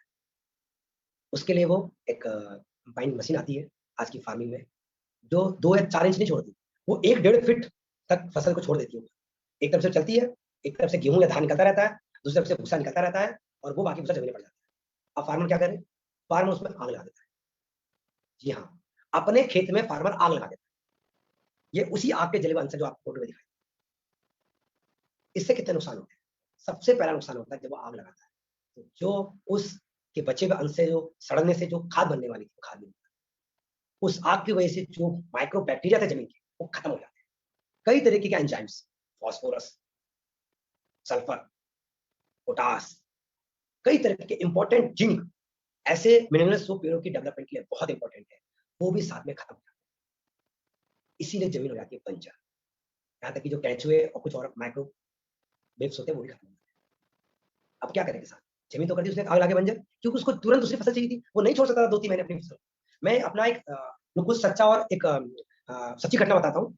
अभी कुछ समय की बात है, मेरे अपने शहर के बाहर एक छोटा सा कस्बा पड़ता है। मैं एक फार्मर के पास गया अपने कुछ प्रोडक्ट को लेकर। मैंने उसको एक्टिविटी और एक्टिव मैक्स के बारे में बताया, तो वो एक्साइटेड हुआ, उसको डेमो दिखाया। उसने कहा सर हम बिल्कुल यूज करेंगे। तो मैंने कहा ठीक है, आप इसको ले लीजिए, धान तो लगना शुरू हो गया। ये बात है अभी से 2 महीने पहले की, लगभग जून लास्ट की बात है। तो कह रहा नहीं अभी हमारा लगा नहीं है, धान कटना है। आई एम सरप्राइज्ड, जून के महीने में धान कटना है या लगना है? मैंने कहा नहीं सर मैं धान की बात कर रहा हूँ। नहीं हमारा कटना है।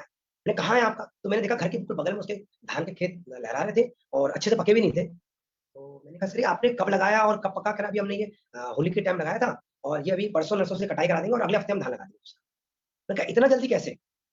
एक व्यक्ति धान काट के उसके 2 दिन बाद धान कैसे लगा सकता है? तो उसने बताया कि हमने धान की पौध तैयार कर ली है अपनी, हमारे बगल में 2 बीघे का जमीन है, वहां हमने पौध लगा दी और हम कंबाइन लेके आएंगे, एक दिन कटेगा, अगले दिन हम उस पर आग लगवा देंगे। मैंने कहा हरी में? कह रहा नहीं उसमें हम कुछ पेट्रोल या कुछ लगा के हम आग लगा देंगे और हमारे पास मशीन है, उससे हम उसको कटिंग वटिंग करके हम तुरंत अगले दिन पानी छोड़ देते हैं और पानी छोड़ देके अगले दिन हम उसमें पौध लगाते हैं। आप इमेजिन करिए। तो मैंने कहा इतनी जल्दी करोगे, खाद पानी कहाँ से मिलेगा? नहीं हम उसमें एनपीके और यूरिया डाल देते हैं तुरंत। एनपीके डालने से काम चल जाता है। एनपीके बेसिकली कुछ होता नहीं है, वो नाइट्रोजन, फास्फोरस और पोटेशियम, इस तीन का केमिकल कंपोजिशन होती है। N for nitrogen, P for potassium and K for sulphur. क्या होता है ये एनपीके? वही जो प्रोडक्ट जमीन के अंदर नेचुरल रूप में होने चाहिए थे, उसको किसान केमिकल रूप से ऊपर से डाल रहा है। आप जानते हैं अगर आप केमिकल खाएंगे तो केमिकली पेड़ों में आएगा और केमिकली हमारे शरीर। आज की तारीख में जो बेसिक मिनरल्स पेड़ को जमीन से मिलने चाहिए, फार्मर उन बेसिक मिनरल्स को भी ऊपर से डाल रहा है। ये सच्चाई है। तो ये जो आपको जले हुए दो अवशेष दिखाई दे रहे हैं ना, ये हमारे आने वाले भविष्य की बहुत बड़ी सच्चाई है। ये एग्रीकल्चर का खराब होने, खेती के बंजर होने की सबसे बड़ा रीजन ये है। नीचे आपने देखा as such adverse factors necessaries the use of the active enzyme. ऐसी कंडीशन के लिए जाइम चाहिए होता है, हमें जाइम डालना पड़ता है ऊपर से। क्या कर रहे हैं? फार्मर तो आग लगा के दोबारा खेती कर रहा है। तो ये एक सोचने का विषय भी है, दुख भरा विषय भी है, लेकिन हम इसको कुछ कर नहीं सकते। अगर हम कर सकते हैं तो क्या कर सकते हैं? उनको एक्टिव जाइम की सलाह देंगे, क्योंकि एक्टिव जाइम एक ऑर्गेनिक प्रोडक्ट है, कोई केमिकल बेस्ड प्रोडक्ट नहीं है, सीविड एक्सट्रैक्ट से निकला है। तो हम जो न्यूट्रिशन किसान ने खत्म कर दिया है उसको ऊपर से खेतों को दे रहे हैं। जैसा कि हमारे सुलेखा मैम हमेशा कहती हैं, कंट्रोल द कंट्रोलेबल। हमारे हाथ में, फार्मर का खेत में आग लगाना हमारे कंट्रोल में, वो उसके वो करेगा।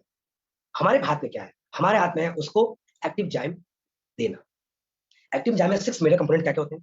साइटोकिनिन, जो कि आपको पता है रूट्स ग्रोथ को प्रमोट करता है, सेल डिवीजन को प्रमोट करता है। जैसे आपको पता है जिस तरह के जाइम्स होते हैं, अलग अलग तरह के जाइम्स अलग अलग तरह के काम करते हैं। ये रूट को डेवलप करता है और सेल का डिवीजन, सेल का मल्टीप्लिकेशन करता है।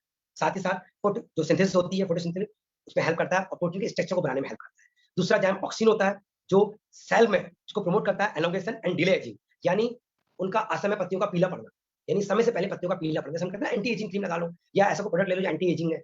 एंटी एजिंग का मतलब क्या होता है? जो सेल मेम्ब्रेन होता है उसकी मल्टीप्लाई जो होती है वो फास्ट हो और साथ ही साथ उसका जो कोशिका द्रव है वो ज्यादा समय तक टिका रहे। यही काम करता है ऑक्सीजन में।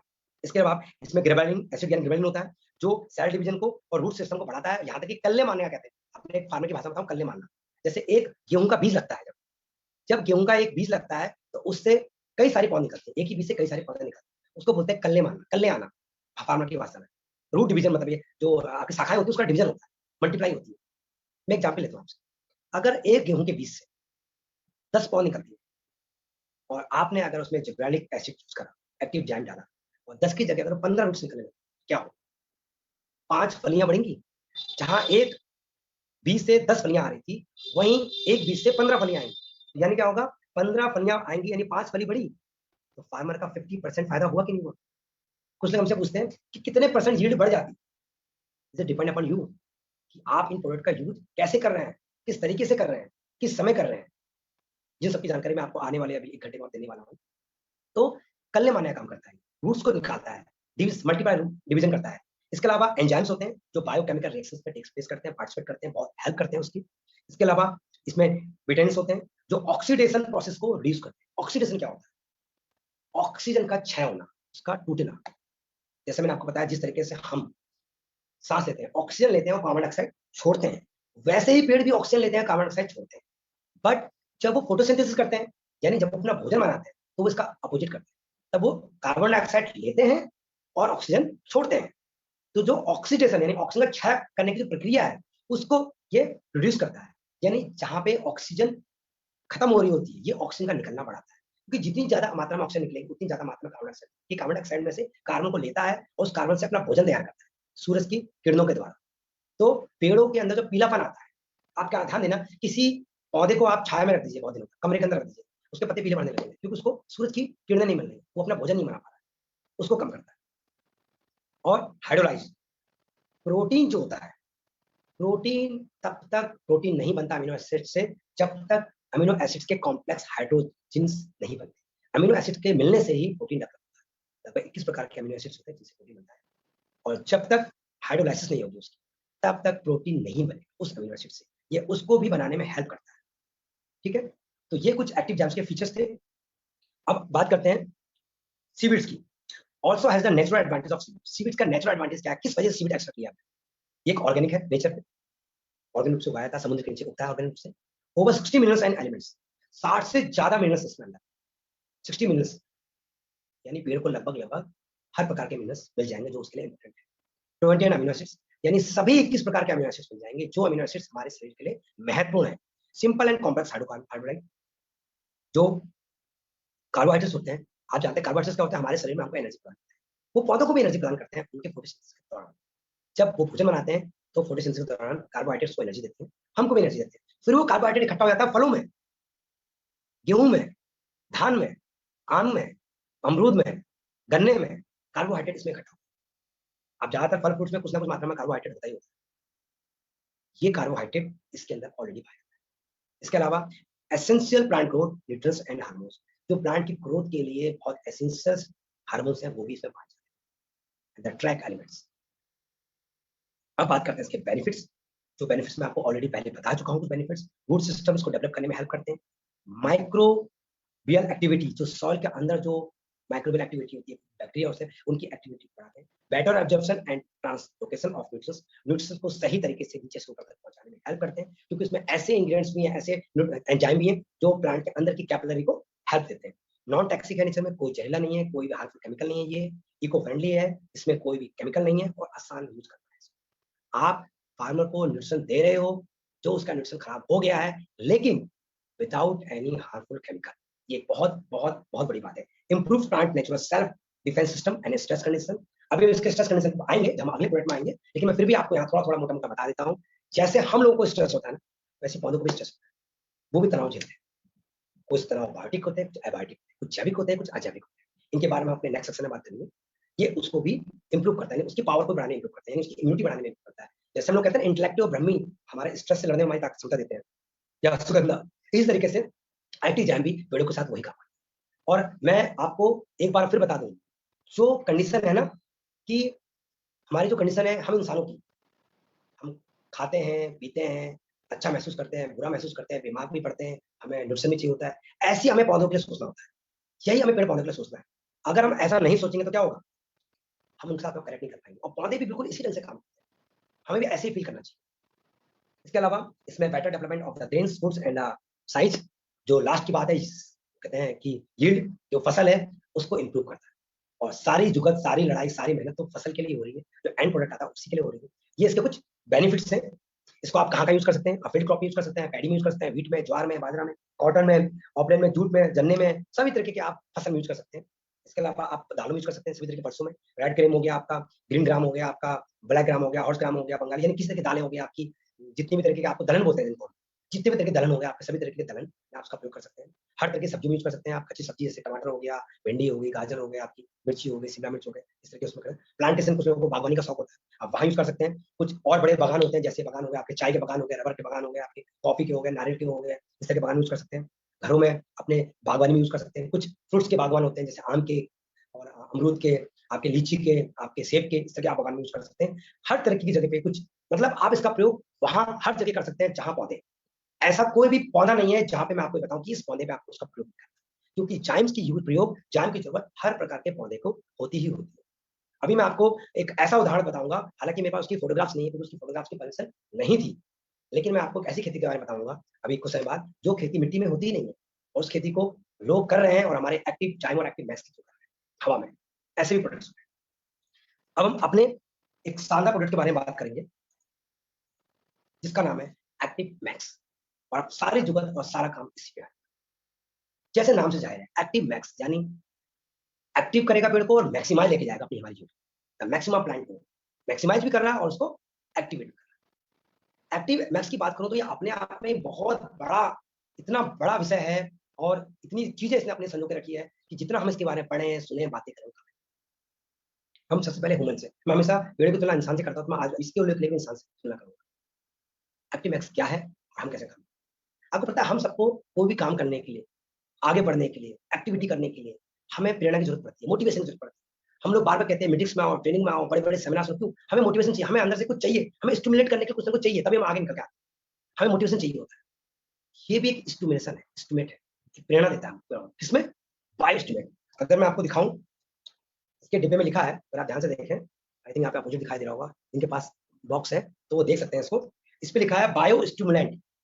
एक्टिव मैक्स के डिब्बे पे क्या लिखा है, आप यहाँ पे भी देख सकते हैं, जो प्रोडक्ट का डिब्बा उसके नीचे लिखा होता है बायो स्टिमुलेंट, यानी ये पेड़ को मोटिवेशन का देने का काम करता है, उसको एक्टिवेट करने का, उसके हार्मोन्स को बढ़ाने का काम करता है। यानी जो प्रेरणा, जो एक्टिवेशन, हम मोटिवेशन चाहते हैं, वो एक्टिव मैक्स देता है। ये बिल्कुल वैसा ही है जैसे एक इंसान को जब मोटिवेशन मिलता है वो कुछ भी कर सकता है, वैसी ही फसल को एक्टिवेशन। तो यह है active. What is active max? Bio microbiology research product derived from organic plant through unique microbial metabolic process। एक लाइन बड़ी कठिन है, बड़ी टेक्निकल लाइन लग रही है, लेकिन मैं सिंपल शब्दों में आपको बताऊं, ये बेसिकली प्लांट सोर्स से निकाला गया, ऑर्गेनिक प्लांट सोर्स से निकाला गया तत्व है, जिसमें सभी तरीके के माइक्रोबायोलॉजिकल तत्व जो पौधों को चाहिए वो पहले से मौजूद है। बायोडिग्रेडेबल है, नेचुरल रूप में पाया जाता है, तो पेड़ों में आसानी से एब्जॉर्ब हो जाता है।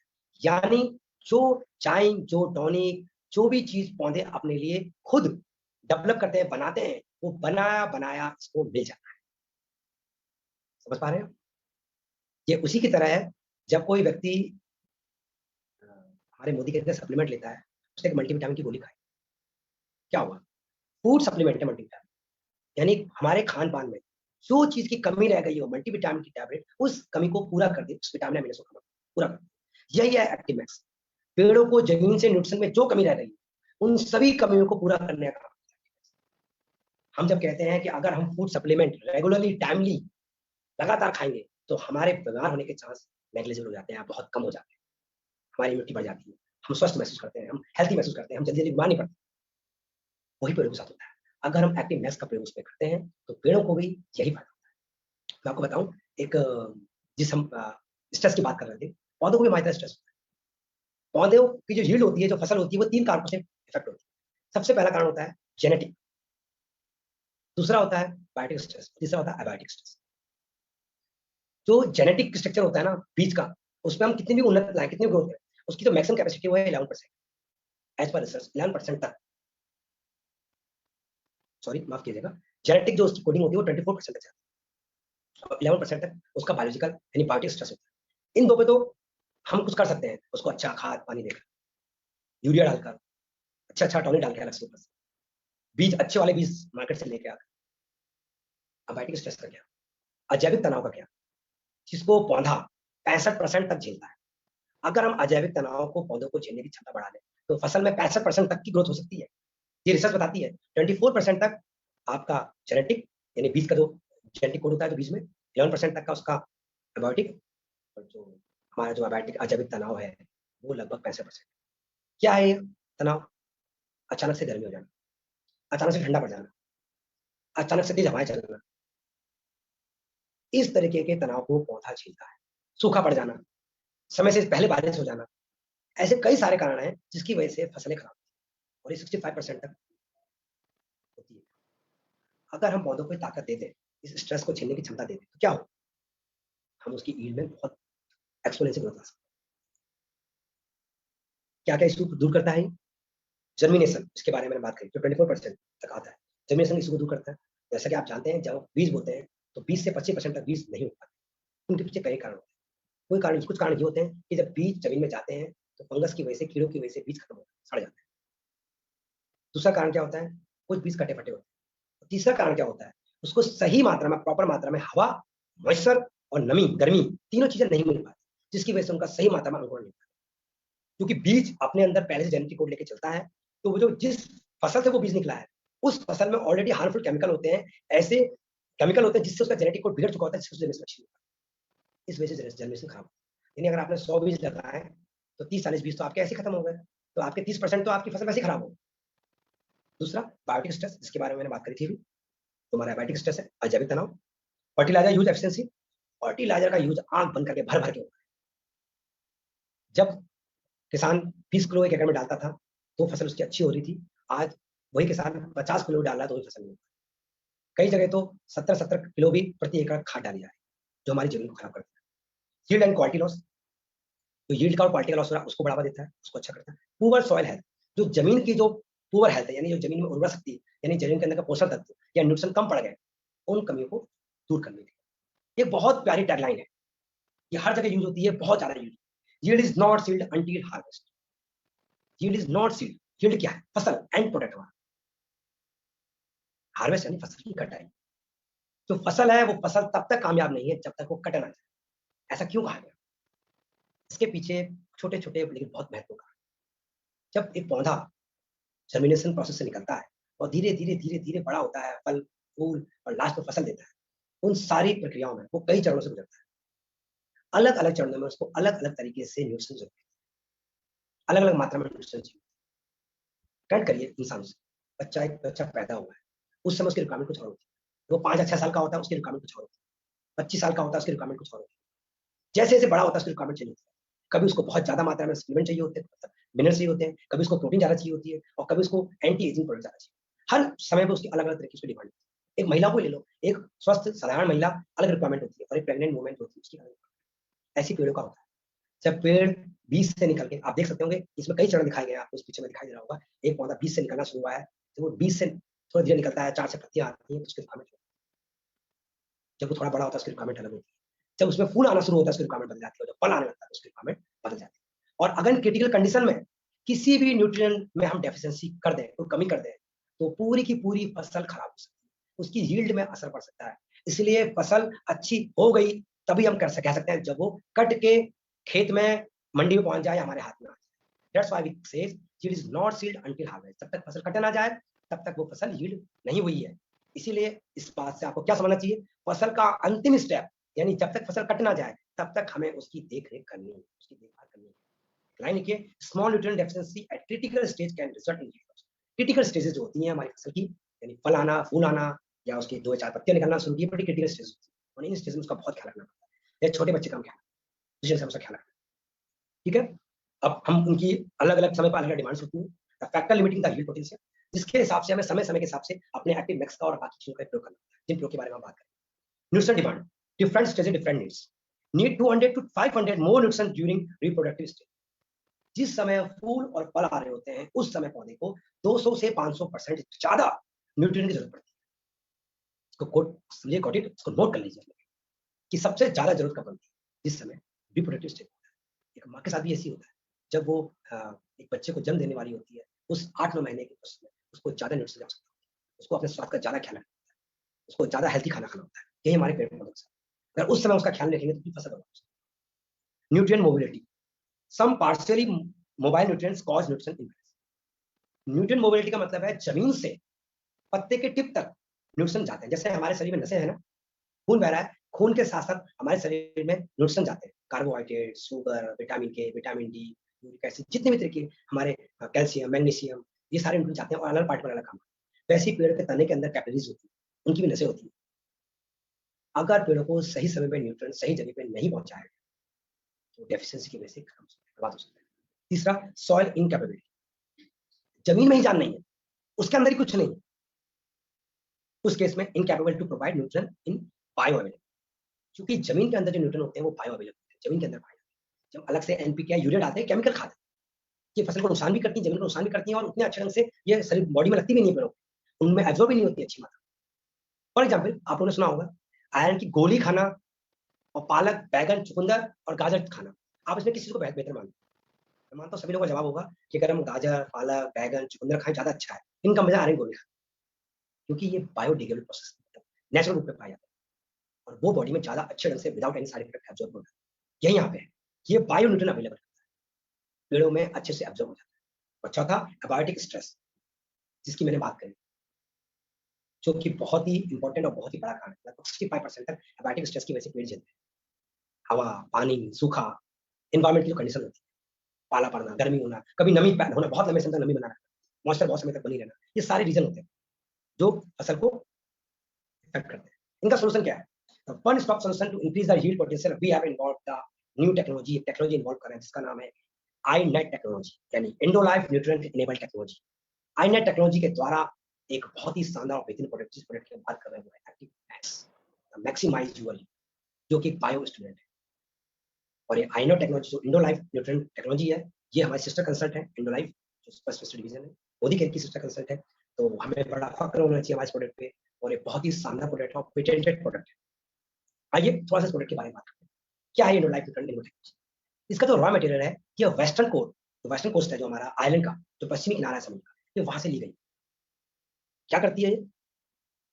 इस सीवीड के साथ हमने कुछ रिसर्च बैक्टीरिया मिलाया।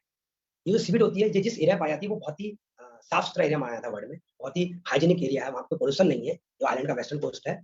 वहां से सीवीड ली, उसमें कुछ रिसर्च बैक्टीरिया डाले गए जो उसके अंदर से न्यूट्रिएंट्स को अलग अलग करने का काम करते हैं, यानी उसके अंदर जो न्यूट्रिएंट्स पाए जाते हैं उनको बायोलॉजिकल रूप में बाहर निकालने का काम बैक्टीरिया से रिएक्शन करके। जैसे हमारे पेट में होता है, हम जब खाना खाते हैं तो अंदर भी बायोलॉजिकल प्रोसेस होता है, तब उसमें से कार्बोहाइड्रेट अलग होता है, प्रोटीन अलग होता है, सल्फर अलग होती है, मैग्नीज अलग होती है, कैल्शियम अलग होती है, फॉलिक एसिड अलग होता है, सभी वही प्रक्रिया पेड़ों से, यानी हम उसके लिए खाना तैयार कर रहे हैं, पका रहे हैं पेड़ों।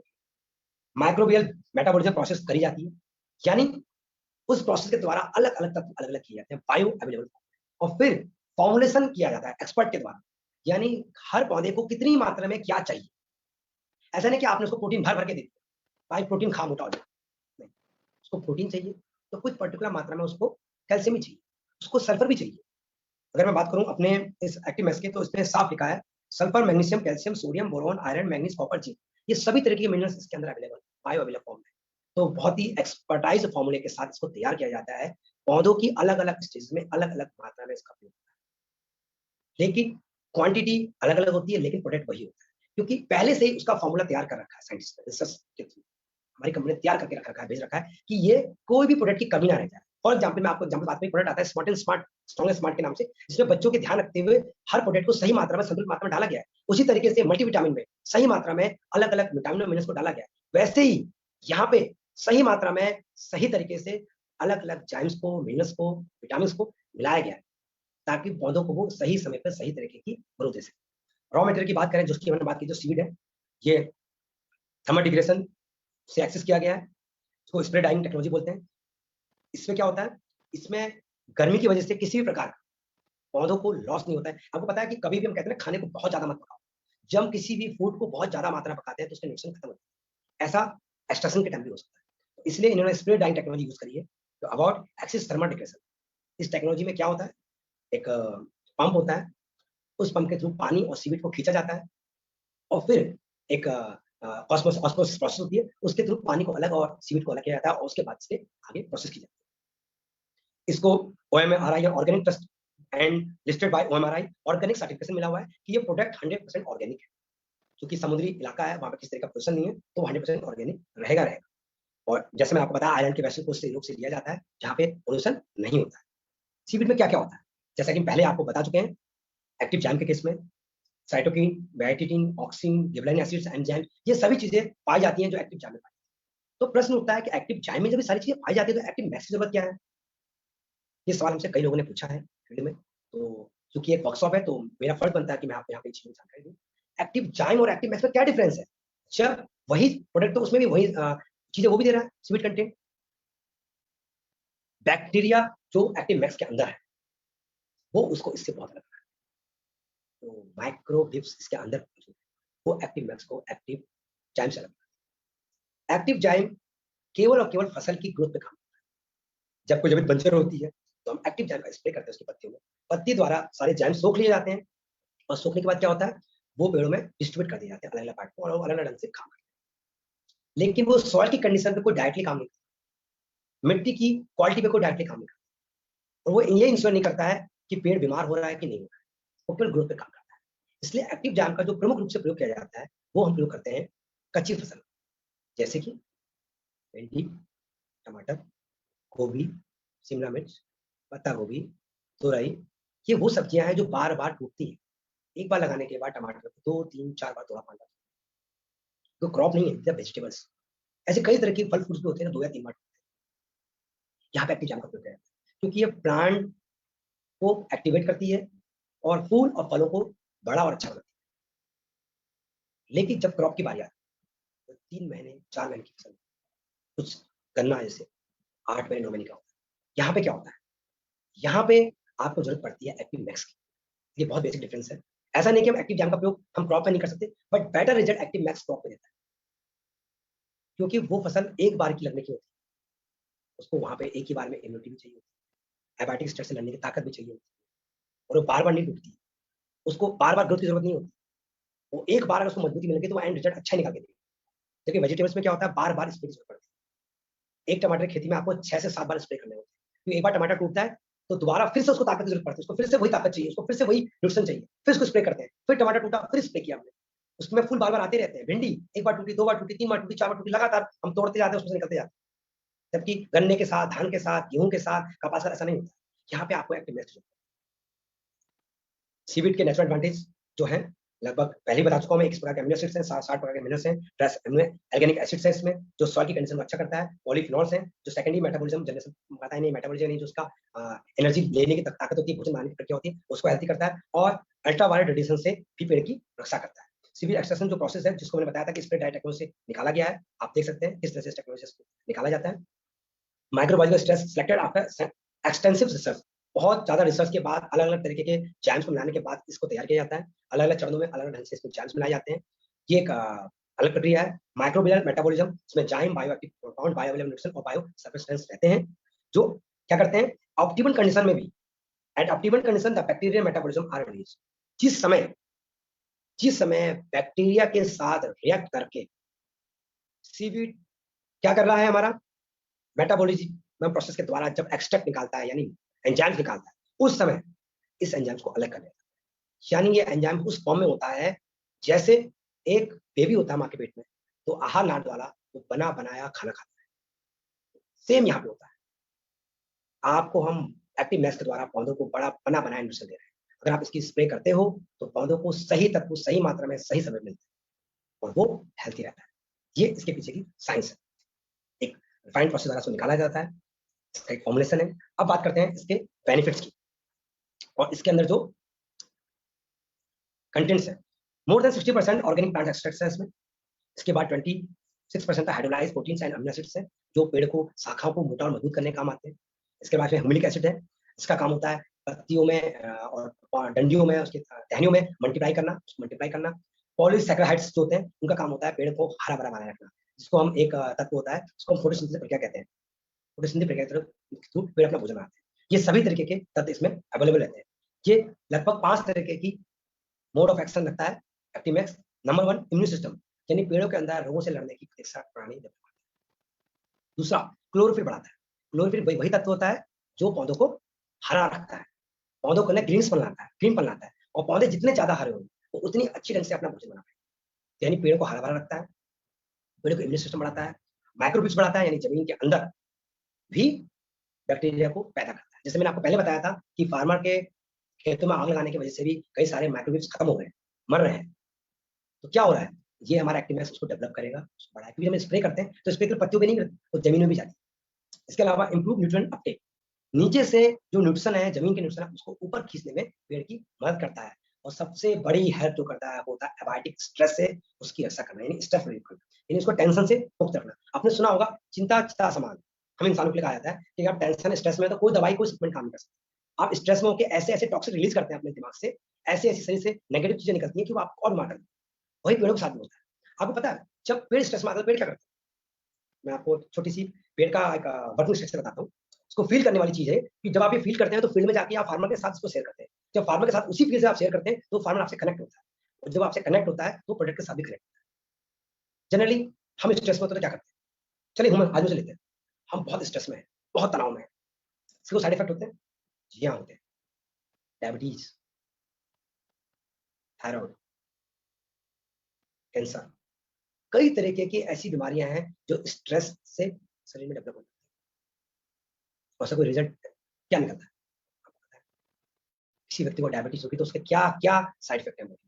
उसकी आंखें खराब हो सकती हैं, उसके शरीर की कोई फंक्शनलिटी फेल हो सकती है, लीवर और उसकी किडनी में इफेक्ट पड़ सकता है, उसको ब्रेन डैमेज हो सकता है, थायराइड की अगर समस्या है तो क्या क्या दिक्कत आ सकती है, उसके शरीर में अचानक से मोटापा पड़ सकता है। इस तरह की कई सारी प्रॉब्लम्स आ सकती है। अब पेड़ स्ट्रेस में आए, पेड़ क्या करेंगे? एक जब पेड़ स्ट्रेस में क्यों आता है? अचानक से गर्मी हो गई, ठंड हो गई, ओले पड़ गए, तेज हवाएं चल रही, बहुत तरह की चीजें, पानी नहीं बरस रहा, गर्मी पड़ा के, बारिश हुई, इतनी बारिश हुई कि 4 फीट तक पानी भर गया। जब पेड़ एबायोटिक स्ट्रेस होती है तो पेड़ के अंदर एक केमिकली एक रिएक्शन होती है जैसे हमारे अंदर, वो अपना रेस्पिरेशन यानी हवा यानी सांस लेने की प्रक्रिया को ब्लॉक कर देता है, जिसको हम साइंस की भाषा में बोलते हैं ROS। पेड़ को क्या हो गई हमारी ROS, रेस्पिरेशन ऑक्सीडेशन स्पेसिस। क्या होता है? पेड़ का पत्ता पीला पड़ जाता है, पत्तियां सिकुड़ जाती है, झुर्रियां ऐसी पड़ जाती है, फूल टूट के झड़ जाते हैं, डंडियां झुक जाती है। तो लोग क्या कहते हैं? पेड़ तो बीमार हो गया, बीमार होकर दवाई लेके आओ उसकी। फिर बाजार जाते हैं और बाजार जाके एक और खतरनाक केमिकल खरीद के लाते हैं, उसके ऊपर और स्प्रे करते हैं। उनको नहीं पता कि पेड़ बताना चाह रहा है, समझाना चाह रहा है कि मैं किसी दिक्कत में, किसी परेशानी में, लेकिन हम उस चीज को समझ नहीं पाते। ये एक सबसे बड़ी चीज है जो फार्मर्स को और हमको समझने की, वो भी अपने इमोशंस बताता है, उसके अंदर भी इमोशंस है, वो भी चिंता प्राणी, बस बोल नहीं सकता, चल नहीं सकता, बस ये प्रॉब्लम है। तो हमें ये चीज को पेड़ से कनेक्ट करना है और अपने फार्मर के साथ ये कनेक्टिविटी बनाना है। और इस एबायोटिक स्ट्रेस से पेड़ को रिलीफ देने के लिए एक एक्टिव मैक्स जैसा प्रोडक्ट है, इतना शानदार प्रोडक्ट है जो पेड़ में ग्रीनपन हरापन बनाए रखता है। इसके हम रिजल्ट्स भी देखेंगे और फील्ड में भी इसके बहुत बेहतरीन रिजल्ट्स हैं कि ये कैसे एबायोटिक स्ट्रेस से पेड़ की रक्षा करता है। एक्टिव मैक्स का मोड ऑफ एक्शन क्या है? सबसे पहले क्लोरोफिल, आपको पता है, जो कि फोटोसिंथेसिस प्रक्रिया को बढ़ाती है, पेड़ को ग्रीन ज्यादा बनाती है। जितने ज्यादा पेड़ ग्रीन होंगे उतने ज्यादा उसका खाना बनेगा, जितना खाना बनेगा उतनी अच्छी फसल होगी। क्योंकि आप जानते हैं पेड़ का खाना आम, आम के पेड़ का खाना आम है, गेहूं की फसल में खाना क्या हुआ? गेहूं। धान की फसल में उसका खाना क्या हुआ? धान। ये उसका भोजन ही तो हुआ, ये भोजन, ये अनाज के रूप में भोजन को तो इकट्ठा करता है पेड़। तो जितना ज्यादा ग्रीन उतनी ज्यादा फोटोसिंथेसिस, जितनी ज्यादा फोटोसिंथेसिस उतना ज्यादा पेड़ हरा। Stress relief, compounds in the active mass acts within the plant, rising the natural defense mechanism to high level to resist environment stresses। जो environment stresses होती है उसकी, उससे रक्षा करने में एक्टिव मैक्स उसकी हेल्प करता है। पेड़ के इम्यून सिस्टम को बढ़ाता है, लोकलाइज एक्वायर रेजिस्टेंस को बढ़ाता है, इंड्यूस करता है उसके अंदर against range of bacteria and fungus. जो फंगस और बैक्टीरिया लगती है ना, उससे पावर बढ़ाता है। मैं आपको वो फील्ड के प्रैक्टिकल अनुभव बताता हूँ कि लास्ट ईयर एक धान की फसल में हमने सीड ट्रीटमेंट से हमने, सॉरी धान गेहूं की फसल में हमने सीड ट्रीटमेंट स्टार्ट किया था। बेस सीड ट्रीटमेंट से किया, फिर हमने उसकी फर्स्ट स्टेज में हमने किया, फिर सेकंड स्टेज में किया। तो फार्मर ने मेरे से पूछा आपने हमसे 2 या 3 स्प्रे कराई है, तो क्या मुझे टिल्ट की जरूरत पड़ेगी इसमें? बेसिकली टिल्ट एक प्रकार का फंगिसाइड्स होता है जिसके अंदर केमिकल भी होता है जो पेड़ की दानों को चमक प्रदान करता है, शाइनिंग देता है गेहूं को, और साथ ही उसको फंगस से उसकी रक्षा करता है। और जहां तक मेरा फील्ड का एक्सपीरियंस था अब तक का, मैंने देखा था कि पेड़ काफी तंदुरुस्त और हेल्थी होते हैं। और आपको पता है ये फरवरी मार्च के टाइम में जो ये पछुआई चलती है, जो भी चलती है, पुरवाई सॉरी, उसमें क्या होता है, नमी होती है, उस नमी की वजह से फंगस लग जाती है गेहूं में। तो हालांकि मैं बहुत श्योर था नहीं, बट मुझे अपने प्रोडक्ट पर बहुत बिलीव था। मैंने थोड़ा बहुत रिस्क लेने की सोची, मैंने कहा आप छोटे से खेत के हिस्से में ना आप स्प्रे मत करना अपने टिल्ट की। तो मैंने कहा ऐसा क्यों? मैंने कहा सर मैं सही बताऊं तो मैंने एक्सपीरियंस खुद नहीं किया, पिछले 2 साल से बिजनेस को कर रहा हूँ, इस प्रोडक्ट यूज कर रहा हूँ, ये फंगिसाइड से फंगस से लड़ने में कितनी हेल्प करेगा। जैसे मल्टीविटामिन किसी को खिलाते हैं, कहते हैं बीमार नहीं पड़ोगे, बट सीओटी नहीं कि आपको बीमारी नहीं पड़ोगे, बट ये एक्सपेरिमेंट था। तो मैंने कहा अपने छोटे से हिस्से में कर, बड़े फार्मर थे, उन्होंने 10 एकड़ में अपने कोई फंगिसाइड नहीं डाली, और तीसरी बार भी वो पाने से पहले हमारे एक्टिव मैक्स का स्प्रे किया। माय डियर फ्रेंड्स, बताते बहुत खुशी हो रही है कि उनके खेत में बाकी खेतों की तुलना में फसल ज्यादा अच्छी, ज्यादा हरी भरी थी, कोई फंगस नहीं लगा, गेहूं का एक दाना भी काला नहीं पड़ा। सोचिए आप, ये पावर है जो इम्यून सिस्टम पेड़ डेवलप करता है, यानी आपके पेड़ को फंगस और इंसेक्टिसाइड से भी बचाता है। हेल्प करता है तो आपको कीड़े और फफूंदी मारने की दवा का स्प्रे भी कम करना पड़ेगा उसमें। यानी एक्टिमैक्स आपके शरीर पेड़ों की ऑल ओवर हेल्थ पे काम करता है। माइक्रोवेव्स बढ़ते हैं, आपको बताया था सीक्रेट रूट्स, यानी जो न्यूट्रिशन अपटेक होता है उसको बढ़ाता है। तो व्हाइट जड़ होती है ना, सफेद रूट्स होती है पेड़ों की, जिसको हम फीडिंग रूट्स बोलते हैं। फीडिंग माने खाने वाले, पीने, फीड करने वाले। वो फीडिंग रूट्स को बढ़ाता है, इंक्रीज करता है व्हाइट रूट्स। और सफेद रूट्स सब मजबूत होंगी, अच्छी होंगी, उसमें ज्यादा लंबी होंगी, तो वो ज्यादा मात्रा में अच्छे से न्यूट्रिशन को ऊपर ले पाए। ये कुछ एक्टिमैक्स के मोड ऑफ एक्शन होते हैं। एक्टिमैक्स मोड ऑफ एक्शन में फ्री अमीनो एसिड्स अवेलेबल है। एक्टिमैक्स जो एक्टिमैक्स में फ्री अमीनो एसिड्स होते हैं, जो कि आपको पता है HNO3 जो नाइट्रोजन और हाइड्रोकार्बन का मिक्स होता है, जो अमीनो एसिड होता है जिससे प्रोटीन बनता है, वो अलग अलग तरीके के अमीनो एसिड्स मिलके ये पेड़ में अलग अलग प्रकार के इफेक्टिव प्रोटीन्स बनाता है। जैसे टू कॉम्बैट स्ट्रेस, स्ट्रेस को कम करने का, इंक्रीज रूट बायोमास, रूट को ज्यादा घना बनाता है, उसका बायोमास बढ़ाता है, activate natural defence mechanism in plant, पेड़ों के रोगों से लड़ने की क्षमता को बढ़ाता है, और फोटोसिंथेसिस प्रक्रिया को बढ़ाता है इसके अंदर का अमीनो एसिड्स। ये एक्टिव फीचर्स हैं जो हम पहले डिस्कस कर चुके हैं। बेनिफिट्स कई कई स्टेज में होते हैं, जैसे सीड जर्मिनेशन में, फोटोसिंथेसिस में, रूट को व्हाइट जड़ों को बढ़ाने में, स्ट्रेस लेवल को कम करने में, फ्लावरिंग और फ्रूटिंग को अच्छा करने में, फूलों को ज्यादा बड़ा और कलरफुल बनाने में। अगर फूल फल ज्यादा अच्छे होंगे तो नो डाउट है फ्रूट्स भी अच्छे निकलेंगे। फ्रूट्स को बेटर क्वालिटी यानी उसको चमकदार जो फल होते हैं उनमें शाइनिंग आती है, इससे उनका कलर ज्यादा अच्छा होता है। जैसे सेब है वो और लाल होगा, अगर आपका पपीता है तो उसका अंदर पीलापन ज्यादा होगा। जो फ्रूट्स के कलर होते हैं एक्चुअली वो भी अपने आप में विटामिन होते हैं, क्योंकि हर कलर अपने आप में एक अलग विटामिन को विरोधी करता है। जैसे रेड कलर वो विटामिन ए को रिप्रेजेंट करता है, गाजर है, आपका अनार है, आपका चुकंदर है, इन सब में vitamin A, folic acid, iron पाया जाता है।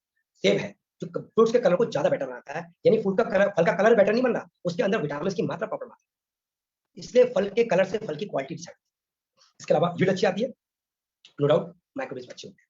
इसके एडवांटेज जो हम पहले बता चुके हैं, फार्म का प्रॉफिट होता है, फर्टिलाइजर का यूज बेनिफिट होता है, माइक्रोफुला बढ़ रहे हैं, माइक्रो मेटाबॉलिज्म बढ़ रहा है, यील्ड बढ़ रहा है, नो डाउट है प्रॉफिट भी किसान का बढ़ेगा ही बढ़ेगा।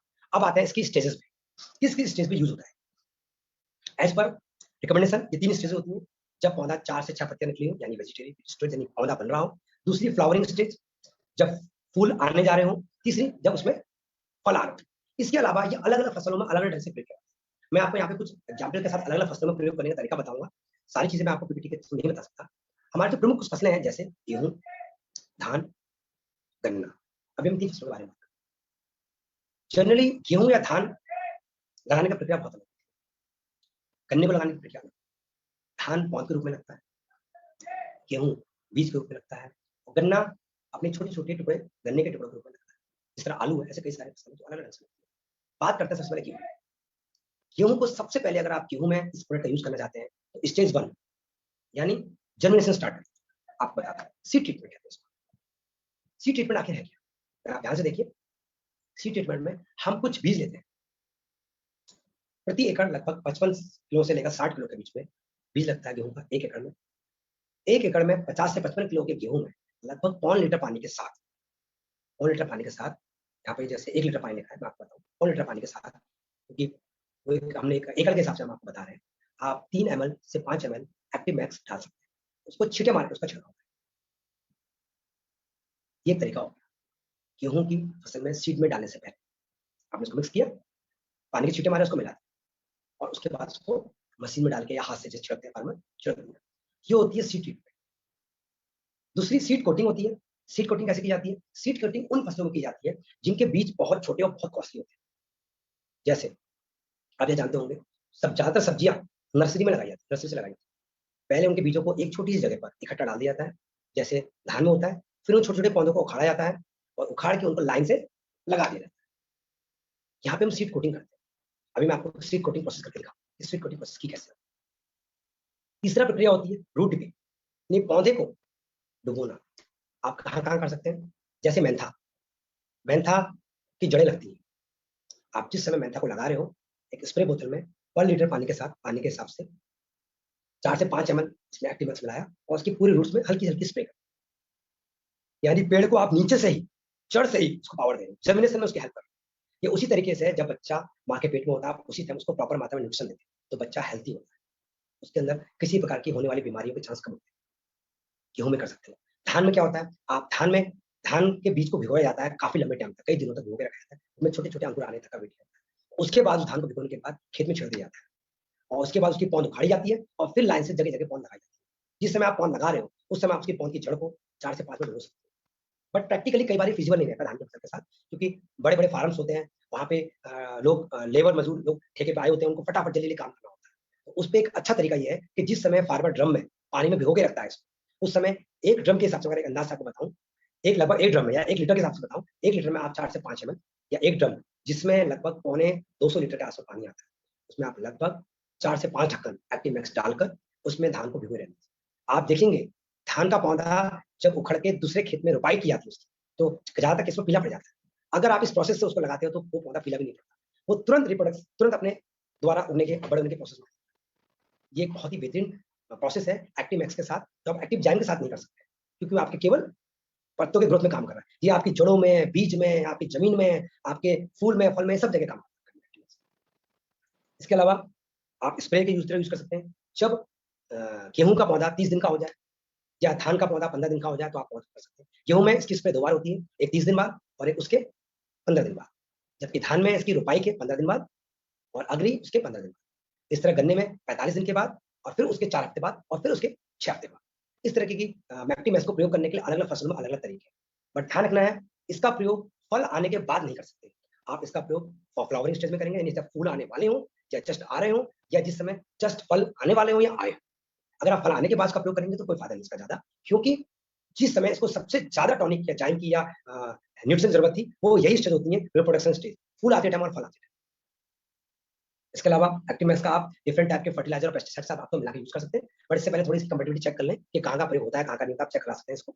बट इसकी आप ज्यादातर पेस्टिसाइड्स आप मिक्स यूज कर सकते हैं। यानी एक्टिव का प्रयोग कहाँ का करना है, या तो सीड ट्रीटमेंट में आप करिए या पौध लगाते टाइम करिए, दूसरा फ्लावरिंग के टाइम करिए और तीसरा आप इसका फ्रूटिंग के टाइम करिए। अगर मैं आपसे खर्चे की बात करूं कि कितना खर्चा आता है प्रति एकड़ एक्टिव मैक्स का, तो आपको जान के आश्चर्य होगा। सीड ट्रीटमेंट में 10 से 15 रुपए प्रति एकड़ खर्चा आता है। अगर मैं गेहूं की बात करूं, 50 किलो गेहूं 1 एकड़ के लिए पर्याप्त होता है, और उस 50 किलो गेहूं में मात्र और मात्र 5 से 10 एमएल एक्टिव मैक्स। तो क्या कॉस्टिंग निकली आप निकालिए, 650 रुपए की 500 एमएल, 6 रुपए 40 पैसा, ना के बराबर खर्चा है और रिजल्ट अमेजिंग है। अब बात करते हैं इसकी स्प्रे की। इसकी जो स्प्रे होती है पर लीटर पानी में 2 एमएल के हिसाब से स्प्रे होती है।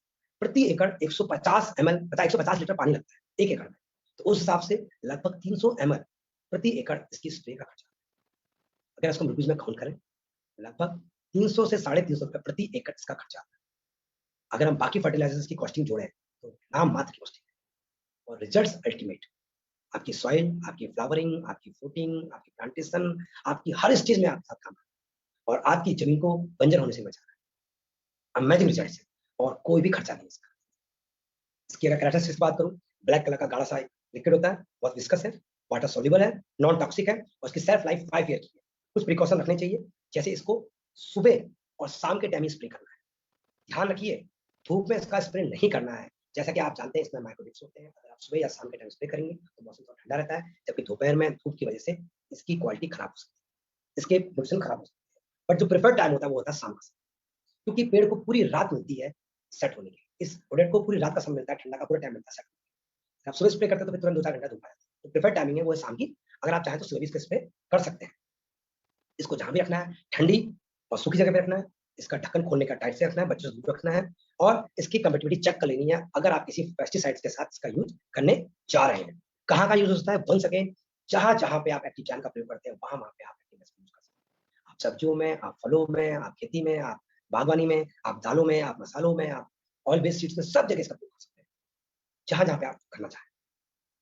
अब जो फाइनल एंड चीज है वो है stimulate metabolism, maximise plant protein.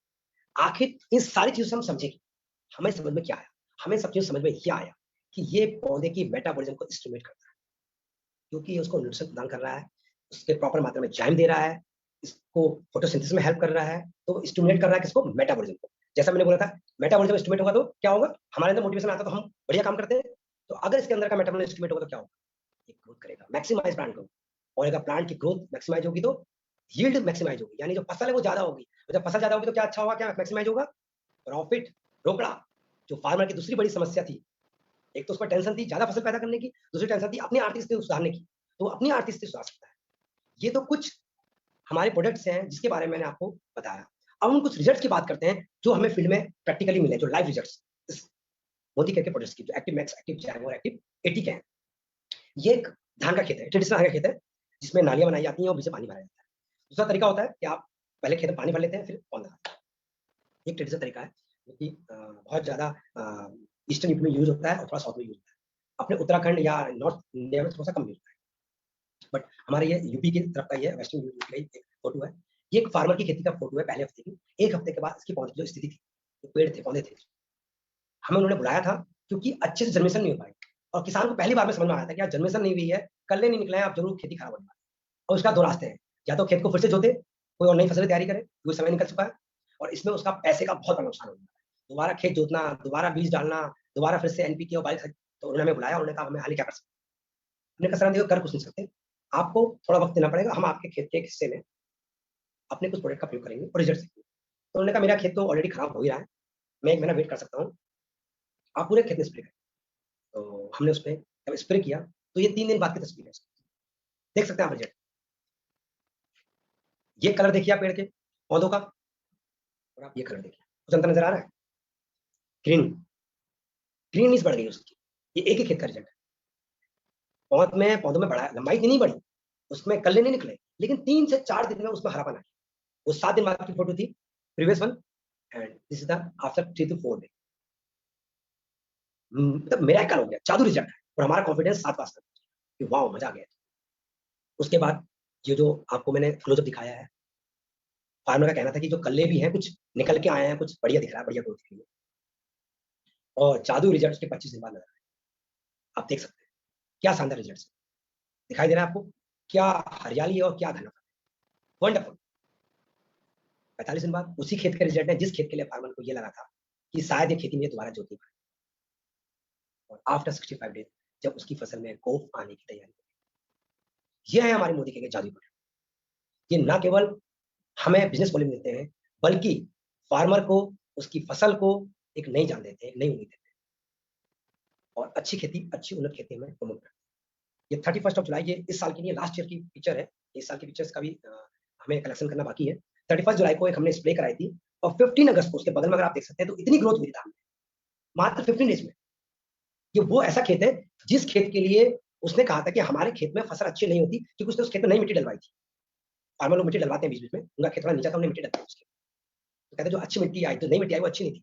तो हमने उसमें देखा, उसमें बहुत ज़्यादा रिजल्ट है और यहाँ पे आप देख सकते हैं actual results. Right hand side में हमारे एक्टिविटी और एक्टिव मैक्स के प्रोडक्ट का रिजल्ट है, लेफ्ट हैंड साइड में उन्हीं का खेत है बट हमने उसपे स्प्रे यूज़ नहीं की थी। आप धान की पत्ती की चौड़ाई देख सकते हैं, जो लेफ्ट हैंड साइड में पत्ती की चौड़ाई है वो लगभग 1 एमएम के आसपास और जो राइट हैंड साइड में जो पत्ती है लगभग पौन इंच या आप कह सकते हैं लगभग 2 से सवा 2 इंच एमएम के आसपास। आप क्लियर देख सकते हैं। जाहिर है अगर पत्ती चौड़ी ज़्यादा होगी तो ज़्यादा मात्रा में फोटोसिंथेसिस करेगी और अगर ज़्यादा मात्रा में फोटोसिंथेसिस करेगी तो क्या होगा, ज़्यादा वो फूड बनाएगी। जब फूड ज़्यादा बनाएगी तो आपका गेहूँ या धान ज़्यादा बड़ा और ज़्यादा मात्रा। तो ये पहली स्टार्टिंग है फसल की कि जो बेस है कि आपके ज़्यादा कल्ले निकले, आपकी फसल में ज़्यादा चौड़ी है और ज़्यादा ग्रीनी है। But once again yield is not seals until harvest. जब तक फसल कट ना जाए तब तक यील्ड नहीं मान जाती। आते हैं अगले स्टेप पे हमें जरूरत पड़ेगी फीडिंग रूट्स यानी व्हाइट रूट्स। यहाँ भी देखना जरूरी है। यहाँ पे उसने फीडिंग रूट्स यानी व्हाइट रूट्स को बढ़ा दिया है। जितनी ज़्यादा सफेद जड़ें होंगी उतनी ज़्यादा मात्रा में क्या होगा, वो न्यूट्रिशन को जमीन से खींच पाएंगे और जितनी ज़्यादा मात्रा में न्यूट्रिशन खींच लेगी उतना ही प्लांट को ज़्यादा न्यूट्रिशन देगा। यहाँ पे आप देख सकते हैं कंपेरिजन हमने करके दिखा रखा है राइट हैंड साइड पे और लेफ्ट हैंड साइड में। राइट हैंड साइड में वो पौधे की जड़ है जिसमें हमने एक्टिव 80 और एक्टिव मैक्स का यूज किया है और लेफ्ट हैंड साइड में वो नॉर्मल पेड़ है। आप जड़ों का घनत्व यानी उसकी डेंसिटी एज वेल उसकी लंबाई लेंथ देख सकते हैं किसमें ज्यादा है। No doubt right hand side वाले में जो व्हाइट रूट्स हैं वो ज्यादा मात्रा में निकल के आई हैं, ज्यादा घनी है, यानी वो जड़ों से ज्यादा अच्छी मात्रा में न्यूट्रिशन को खींच सकता है। ये एक लाइव रिजल्ट है एक खेत का जो मार्केट का उसने प्रोडक्ट यूज किया है। उसकी पत्ता गोभी लगी है यहाँ पर, आपको देख रहे होंगे काफी ज्यादा पत्ता गोभी बीच में कहीं कहीं वो खाली है। और दूसरा जो हम रिजल्ट दिखाने जा रहे हैं वो उस पत्ता गोभी का जिसमें हमने सीड ट्रीटमेंट से, मैं आपको सीड ट्रीटमेंट करना सिखाऊंगा, सीड ट्रीटमेंट से उसने पहले किया, सीड कोटिंग करी पहले, अपनी छोटी सी क्यारी में लगाया, फिर हम 10-12 दिन बाद गए, उसने पौधे उखाड़े, हमने पौधे को डिप्पी कराया, दोबारा नर्सरी लगाई, उसकी हमने 2 से 3 बार स्प्रे कराई। और मजे की बात यह है, एक बहुत खुशी की बात है, उसने उस सेक्शन में केवल 1 बार पेस्टिसाइड का यूज किया था और वो भी उसने एडवांस में कर दिया था। हमने कहा क्यों करो, कह रहे नहीं भैया इस समय ना कीड़े लग ही जाते हैं। अब हमें भी थोड़ा, हमने कहा लग गए तो दिक्कत हो जाएगी, हमने कहा चलो आप कर लो लेकिन अगली बार मत करना। और उसने बाकी समय 2 बार और पेस्टिसाइड यूज किया, बट हमारे जहाँ पे एक्टिव का प्रयोग हो रहा था वहां हमने दोबारा पेस्टिसाइड यूज नहीं किया। क्यों कह रहा था कि इसमें कोई साइन ही नहीं कीड़ा लगने का, कोई मौका नहीं लग रहा, क्योंकि जो पत्ता गोभी गठी हुई थी, बहुत कॉम्पैक्ट थी, बहुत अच्छे जुड़ी हुई थी, उसके पत्ते गठे हुए थे, पत्तों में सुरमराहट नहीं थी, उसके पत्ते टेढ़े मेढ़े नहीं हो रहे थे, वो फार्मर भी देख के ना लगा लेता। दूसरी पत्ता गोभी का रिजल्ट आपके सामने है, आपको दिखाई दे रहा होगा, उनके पत्तों का कलर, पत्तों का डिजाइन, और सबसे बड़ी बात है कि पौधे मरे नहीं है, जर्मिनेशन 100% है। जो पौधे लगाए गए हैं, क्योंकि वो सीड से लगाए गए थे, पौध में भी उनकी स्प्रे हुई थी, डिपिंग हुई थी, आप देख सकते हो कितना बेहतरीन रिजल्ट है। आप देख सकते हैं जो नीचे के जो 2 प्रोडक्ट हैं हमारे, वो मार्केट के प्रोडक्ट्स यूज हुए हैं, उसमें पेस्टिसाइड्स यूज हुई है, उसमें फंगिसाइड्स यूज हुई है, और हमारे ऊपर वाले प्रोडक्ट्स जो एक्टिव मैक्स और एक्टिव 80 के थ्रू प्रोडक्ट यूज हुए हैं, वहाँ के पत्तों का ग्रीन कलर और वहाँ के पत्तों को आप देख सकते हैं, नीचे वाले में कुछ कीड़े वीड़े भी लग गए छोटे मोटे, और आप वहाँ के कलरिंग और वहाँ की क्वालिटी देख सकते हैं। और अगर मैं इन दोनों में से, ऊपर और नीचे में दोनों में से आपसे कहूँ कि आप कौन सी पत्ता गोभी खरीदना चाहेंगे, तो नो डाउट आप तुरंत ऊपर वाली पत्ता गोभी खरीदें, या फिर मार्केट में आपको नीचे वाली सस्ती रेट में मिलेगी, ऊपर वाली महंगी रेट। और अगर आपको उसका जादू रिजल्ट दिखाऊं, मेरा रिजल्ट, तो ये आपके सामने है, जादू रिजल्ट। आपने स्क्रीन के सामने देख पा रहे होंगे 10 किलो की पत्ता गोभी दिख रहा होगा। ये कोई मतलब सिंथेटिक पत्ता गोभी नहीं है, ना ही कोई हाइब्रिड पत्ता गोभी है, कोई स्पेशल हमने चाइना से इम्पोर्ट करके मंगाई है। ये हिंदुस्तान में इंडिया के खेतों में होगी पत्ता गोभी, जो उसी ट्रीटमेंट से लेके चली। तो ये वो रिजल्ट्स हैं, जो रिजल्ट जब आते हैं तो हमारा विश्वास, आत्मविश्वास कई गुना बढ़ जाता है। शुरू में जब हम लोगों को प्रोडक्ट देते थे तो ये कह के देते थे कि सर ये यूज करिए, अच्छे हैं, हम केवल सेल कर रहे थे, हम केवल बेच रहे थे, we are not creating the need, हमकी नीड क्रिएटिंग दे के आ जा रहे थे, और दोबारा जाने की हिम्मत भी नहीं करते थे। लेकिन जब फार्मर फोन करके कहता था वाओ लाजवाब प्रोडक्ट है, आपके दोबारा चाहिए, आप फिर लाइए, फिर दीजिए, तो आज गर्व से सीना चौड़ा हो जाता है और फुल कॉन्फिडेंस के साथ प्रोडक्ट देते हैं और कहते हैं कि आप लेके देखिए। और समीर मोदी जी का जो 30 डेज का है उसको 90 डेज बोलता हूँ मैं, ना रिजल्ट आया तो पैसे वापस 90 दिन बाद, क्योंकि फसल 90 दिन बाद आती है, 30 दिन बाद रिजल्ट निकलते नहीं है, तो हमें पता है कि उसका रिजल्ट एंड यूजर कैसा आएगा, जब फसल हार्वेस्ट होगी तो क्या रिजल्ट आएंगे। और ये हमारे मोदी का प्रोडक्ट की ताकत है, हमारे समीर मोदी जी के प्रोडक्ट क्वालिटी मैनेजमेंट का सिस्टम का है, हमारे एक्टिव मैक्स एक्टिव 80 की पावर है कि आज तक, अभी तक 1000 से ज्यादा फार्मर्स को प्रोडक्ट देने के बाद कभी किसी ने भी किसी प्रोडक्ट के बारे में कुछ शिकायत नहीं। एक अगला प्रोडक्ट के रिजल्ट है, इसको आप देख सकते हैं अपने स्क्रीन पे, मक्के की। ये दोनों ही खेत एक ही दिन लगाए गए, एक ही दिन उनकी बुआई हुई है, एक ही फार्मर के हैं। एक खेत इस तरफ राइट हैंड साइड का, एक लेफ्ट साइड का पेड़ में पेड़ की, तो हमने आधे खेत में उसका प्रयोग किया फार्मर को, उसको कॉन्फिडेंस में लेने के लिए, अपने कॉन्फिडेंस में लेने के लिए। सर आप एक बार हमारे प्रोडक्ट यूज करके देखिए, अगर आपको रिजल्ट आया तो आप दोबारा मत लेना, चाहे हमसे पैसे नहीं। और उसने जो रिजल्ट दिखाए आप देख सकते हैं, राइट हैंड साइड पे एक्टिवेटी और एक्टिव मैक्स के वंडरफुल रिजल्ट्स हैं, और लेफ्ट हैंड साइड पे आप देखिए पत्तों का कलर भी थोड़ा सा कम हरा है, हल्का पीलापन लिया हुआ है, और पत्तों की चौड़ाई भी होनी है, जादू रिजल्ट है। इसके अलावा हमने इसका एक्सपेरिमेंट शिमला मिर्च में भी किया। राइट हैंड साइड पे आप देख सकते हैं, ये जिस जगह की फोटो, वहाँ पे शिमला मिर्च और लहसुन की खेती एक साथ की जाती है। जब लहसुन का टाइम उखड़ने का आता है तो शिमला मिर्च उसमें निकल चुकी होती है। तो आप लेफ्ट साइड में देख सकते हैं कि लहसुन के पौध के बहुत नीचे तक शिमला मिर्च के छोटे छोटे पौधे, जहाँ पे हमने किसी प्रकार के एक्टिव मैक्स या 80 का प्रयोग नहीं किया, उसने मार्केट का अपना यूरिया है जो भी प्रोडक्ट यूज कर रहा हो किया। जबकि राइट हैंड साइड में उसी फार्मर ने एक्टिव मैक्स का प्रयोग किया, आप रिजल्ट देख सकते हैं, जादू रिजल्ट है, वंडरफुल रिजल्ट है, ये रिजल्ट आपको सामने दिखाई दे रहे हैं। इसमें मैं एक और सेक्शन जोड़ना चाह रहा था, बस समय के कारण नहीं जो पाया। एक हमने भी एक अपना एक और एक्सपेरिमेंट किया था, जो कि बैगन की फसल में था। हमने बैगन के उसमें भी फसल पे इसका प्रयोग किया था। वो एक ऐसा खेत था जो जमीन से थोड़ा सा नीचे था, जहाँ पे एक नदी हमारे शहर के पास में, ढेला नदी, वहाँ का पानी आके रुक जाता है उस नदी का बरसात में, और जब खेत में पानी भर जाता है बैगन की फसल तो सड़ जाती है, खराब हो जाती है थोड़ी सी, क्योंकि इतनी पावर नहीं होती। तो उसको हमने प्रोडक्ट दिए, उसका खेत नीचे था। हमने कहा देखिए सर हम प्रॉमिस नहीं करते, बट कुछ ना कुछ आपको रिजल्ट देखे जाएगा। यकीन मानिए लगभग 1.25 महीने बाद उसका मेरे पास खुद फोन आया कि सर मजा आ गया, पहली बार ऐसा हुआ है कि मेरे बैगन में ना तो कीड़ा लगा है, कि बैगन में बरसात के टाइम बहुत जल्दी कीड़ा लगता है, छोटी-छोटी सुड़ियाँ हो जाती हैं, और ना मेरी फसल खराब हुई, जबकि पानी इस बार भी भरा था मेरे खेत में, 10-12 दिन पानी भरा। तो मेरा कॉन्फिडेंस उससे कई गुना बढ़ गया, छाती चौड़ी हो जाती है। और अनफॉर्चुनेटली मैं किसी वजह से वहाँ जाके उसकी स्नैप फोटो नहीं ले पाया, मैं उसको भी ऐड करता, बट जल्दी मैं 1-2 दिन में जाऊँगा। अब हम बात करते हैं एक्टिव एक्मैक्स की, जो मैंने आपको बात बताई थी, सीड ट्रीटमेंट की, जो कि बहुत इंपॉर्टेंट है समझना और सीखना। ज़्यादातर लोग सीड ट्रीटमेंट में गड़बड़ी कर जाते हैं। मैं आपको छोटा-सा एक सामने एक डेमो करके दिखा रहा हूँ। कैसे कर सकते हैं, एक आप इस तरह से पॉली बैग ले सकते हैं, अगर आपको दिखाई दे रहा होगा, कोई पॉली बैग ले सकते हैं। मेरे पास कोई सीड तो नहीं थे, तो मैं कुछ इसमें गेहूँ के बीज डाल रहा हूँ। आप देख सकते हैं। इस तरीके से आप क्या कर सकते हैं, आप बैगन के, गोभी के, शिमला मिर्च के, कितने भी जाते हैं, इससे कम आते हैं, वो 50 ग्राम की पैकेटिंग होती है उनकी, और बहुत कॉस्टली होती है, बहुत एक बीज बड़ा कीमती होता है, मिर्च के इस तरह से पैकिंग में बीज आते हैं। तो मैं गेहूं आपको सिंबॉलिक दिखा रहे हैं। तो आपको क्या करना है, आपको इस पे बहुत कम मात्रा में, अगर आप इस बीज को ले रहे हैं 50 ग्राम, तो आपको 2 से 3 ml, मैं आपको 2 से 3 ml करके दिखाता हूँ, क्योंकि कुछ बूंदें होती हैं, तो कुछ बूंदे मैं इसमें डाल दे रहा हूँ, आपको दिखाई दे रहा हूँ।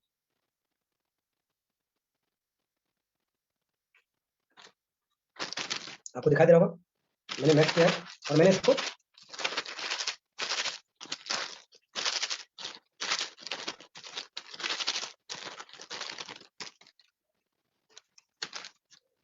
एक्चुअली गेहूं के बीज थोड़े बड़े होते हैं, तो थोड़ा सा ज्यादा लग रहा है। अब ये सब्जियों के बीज होते हैं, तो 3 बीज में ये बस आपको बस ऐसे हिला देना है और गेहूं को कोट कर देना है। This is called seed coating, यानी मैंने सीड को कोट कर दिया केवल, और आपको सीड को कैसे यूज करते हैं वैसे यूज करना है, फार्मर्स को केवल इतना भर करने से इसमें लगभग 200 से ज्यादा पौध के बीज है, यानी आपने 200 पौधों के लिए केवल कुछ बूंद एक्टिव मैक्स की सीड कोटिंग कर दी और रिजल्ट्स आपको उसके मिरेकल मिली। इसमें तो मुझे लगता है कि अगर हम रुपए में काउंट करें तो पैसों में आ जाएगा शायद, इतना कम हमारा एक्टिव मैक्स लगा है। But this the essential, spray से भी ज्यादा जादू रिजल्ट दिखाते हैं आपकी सीड कोटिंग। इसलिए हम कहते हैं कि पहले स्टेप से, जब बच्चा माँ के गर्भ में होता है, अगर हम उसी समय माँ का सही से ख्याल रखें, उसको सही मात्रा में न्यूट्रिशन दें, सही मात्रा में खान पान दें, तो क्या होगा, बच्चा हेल्थी होगा। और अगर हम उस समय ख्याल ना रखें और बेबी होने का उसको खाने पाने की कोशिश करें और बच्चा ऑलरेडी कमजोर पैदा हुआ, तो उसको रिकवर करना मुश्किल होगा। यही पौधे के साथ भी है। सीड यानी बीज जिस समय वो माँ के घर में है, यानी जब जमीन में जाता है तो माँ के घर में होता है एक तरीके से, वहीं से उसको सही पोषण देता है, उससे उसकी जनरेशन बढ़िया होती है, वो अपने जेनेटिक कोड की हाईएस्ट लेवल तक जाता है, यानी 24% तक ग्रोथ करती है उसी से केवल। यानी हर बीज के अंदर पहले से जेनेटिक कोड होता है कि उसको कितना बड़ा होना है, कितना फसल देना है, उसको क्या कलर होना चाहिए उस फसल का, ये सब जेनेटिक कोड पहले से बीज में होते हैं। जैसे माता पिता के जीन्स बच्चे के पैदा होने से पहले उसके शरीर में होते हैं, उसका क्या कलर होगा, उसकी क्या हाइट होगी, उसका क्या शरीर को बीमारी होगी कि नहीं होगी, उसका दिमाग कैसा रहेगा, ऐसी बीज के अंदर होता है जेनेटिक कोड। तो इस तरह से सीड कोटिंग होती है। दूसरा जो मैंने आपको पहले बताया था, सीड ट्रीटमेंट हम थोड़ी मात्रा में पानी जरूर डालते हैं। सीड ट्रीटमेंट कहाँ करते हैं हम, गेहूं में, धान में, आलू में, गन्ने में। मैं गन्ने के बारे में बता देता हूँ। गन्ना इस समय लगाया था, उसकी इतनी क्रॉप, इतनी टुकड़ा लगता है उसका, 1-1.5 फीट का टुकड़ा लगता है। जिसमें गन्ना लगाया जाता है, बोया जाता है, आपको उसी टाइम उस पर स्प्रे करते चले आना पर लीटर 2 से 3 ml एक्टिव मैक्स मिला के, बहुत कम लगता है, उसको स्प्रे करते चले जाना। और अगर स्प्रे करना संभव ना हो, तो जब गन्ने का बीज आता है, बीज का मतलब उसकी डंडल आती है, उस डंडल को ड्रम में पानी भर सकते हैं। पानी भर के पर लीटर 2 से 3 ml के हिसाब से उसमें आप मिला दीजिए एक्टिव मैक्स, और उस गन्ने की जो एक पूरी बंडल आता है, उस बंडल को उसमें डुबो दीजिए 4 से 5 मिनट और निकाल दीजिए और उसको उगा दीजिए, लगा दीजिए, बस मोर देन इनफ।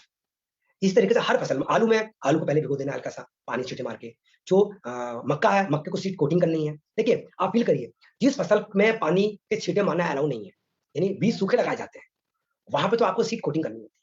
और जहां पे आप पानी के छींटे मार सकते हैं जिस बीज में, उस बीज में आप सीड ट्रीटमेंट करते हैं। और ध्यान रखना, जब आप सीड ट्रीटमेंट करते हैं, उस केस में आप थोड़ी मात्रा में उसमें एक्टिव एटी भी मिलाएंगे। एक्टिव एटी जब सीड ट्रीटमेंट में आप मिलाते हैं, तो उसका फायदा क्या होता है, वो एक्टिव मैक्स को बीज के अंदर तक ले जाने में हेल्प करता है। जबकि सीड कोटिंग जब आप करेंगे, तो आप उस पर एक्टिव मैक्स का प्रयोग नहीं करेंगे। जिस समय आप रूट डिपिंग करेंगे, उस समय भी आप उसमें थोड़ी मात्रा में एक्टिव एटी मिलाएंगे, ताकि जो एक्टिव मैक्स का सोल्यूशन है, उस सोल्यूशन को जड़ों के अंदर तक जाने में हेल्प कर सके एक्टिव एटी, क्योंकि वो पानी को ज्यादा अच्छा कंटेंट बनाता है पेड़ तक जाने। और स्प्रे के लिए हर फसल के लिए अलग अलग टाइमिंग है। जो आप एक्टिव मैक्स का जो बॉक्स आता है, उसके साथ छोटी सी बुकलेट आती है, उस बुकलेट में आप अलग अलग फसल के बारे में अलग अलग समय में स्प्रे का देख सकते हैं। प्रति एकड़, फिर से बता रहा हूँ, प्रति एकड़ 150 लीटर पानी में 300 ml एक्टिव मैक्स का स्प्रे होता है। और जिस समय फ्रूटिंग और फ्लावरिंग स्टेज होती है, आप उस समय प्रति लीटर पानी में 1 ml और बढ़ा सकते हैं, क्योंकि हर स्टेट की जो फसल होती है, वहां पे पानी की स्प्रे का तरीका अलग अलग होता है। कुछ स्टेट में 120 लीटर पानी में ही प्रति एकड़ में स्प्रे हो जाता है, और कुछ जगह 150 से 160 लीटर पानी किसान यूज करता है। इसलिए मैंने आपको सेफ साइड बताया, 300 ml water to 150 to 300 ml water for per एकड़। एक एकड़ में 250 ml से लेकर 300 ml आप पानी के साथ इसको एक्टिव मैक्स को मिला सकते हैं। ये मोर देन इनफ है। स्प्रे आपको बताया 2 बार कम से कम होती है, बट गन्ने में 3 बार भी होती है। तो आपको स्प्रे सही समय पे करनी है, और फार्मर को जागरूक करना है।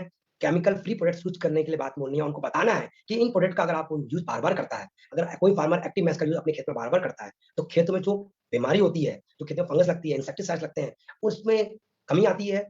आपके पौध ज्यादा बेटर होते हैं, यील्ड आपकी ज्यादा अच्छी होती है, बीमार पौधा कम होगा, तो नो डाउट इंसेक्टिसाइड पेस्टिसाइड कम लगेंगे। और अगर वो इंसेक्टिसाइड पेस्टिसाइड और हर्बिसाइड यूज भी कर रहा है, तो अगर वो एक्टिव एटी के साथ यूज करता है, तो उसकी पावर बढ़ जाती है, उसका यूज कम होता है, और सबसे बड़ी बात है, फसल को नुकसान होने से बचाता है।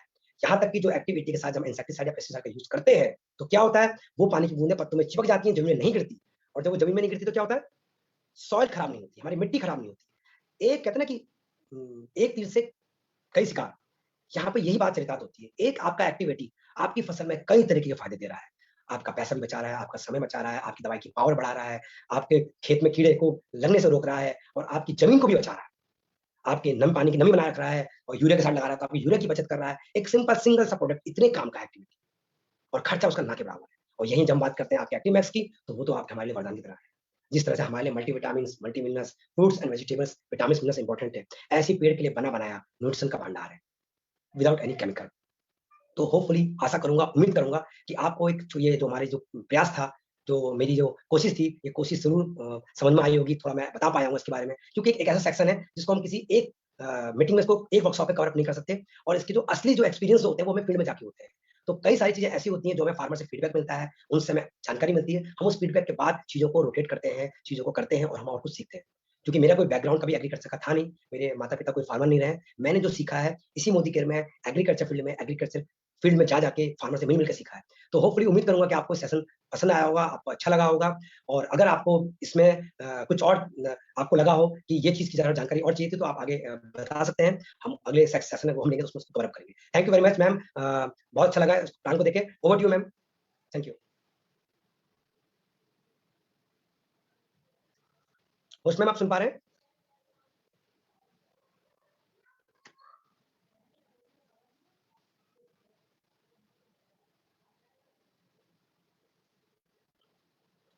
हेलो मैम, आप सुन पा रहे हैं?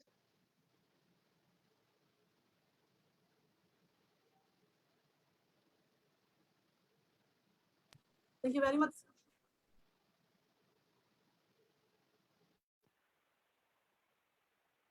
Over to you ma'am.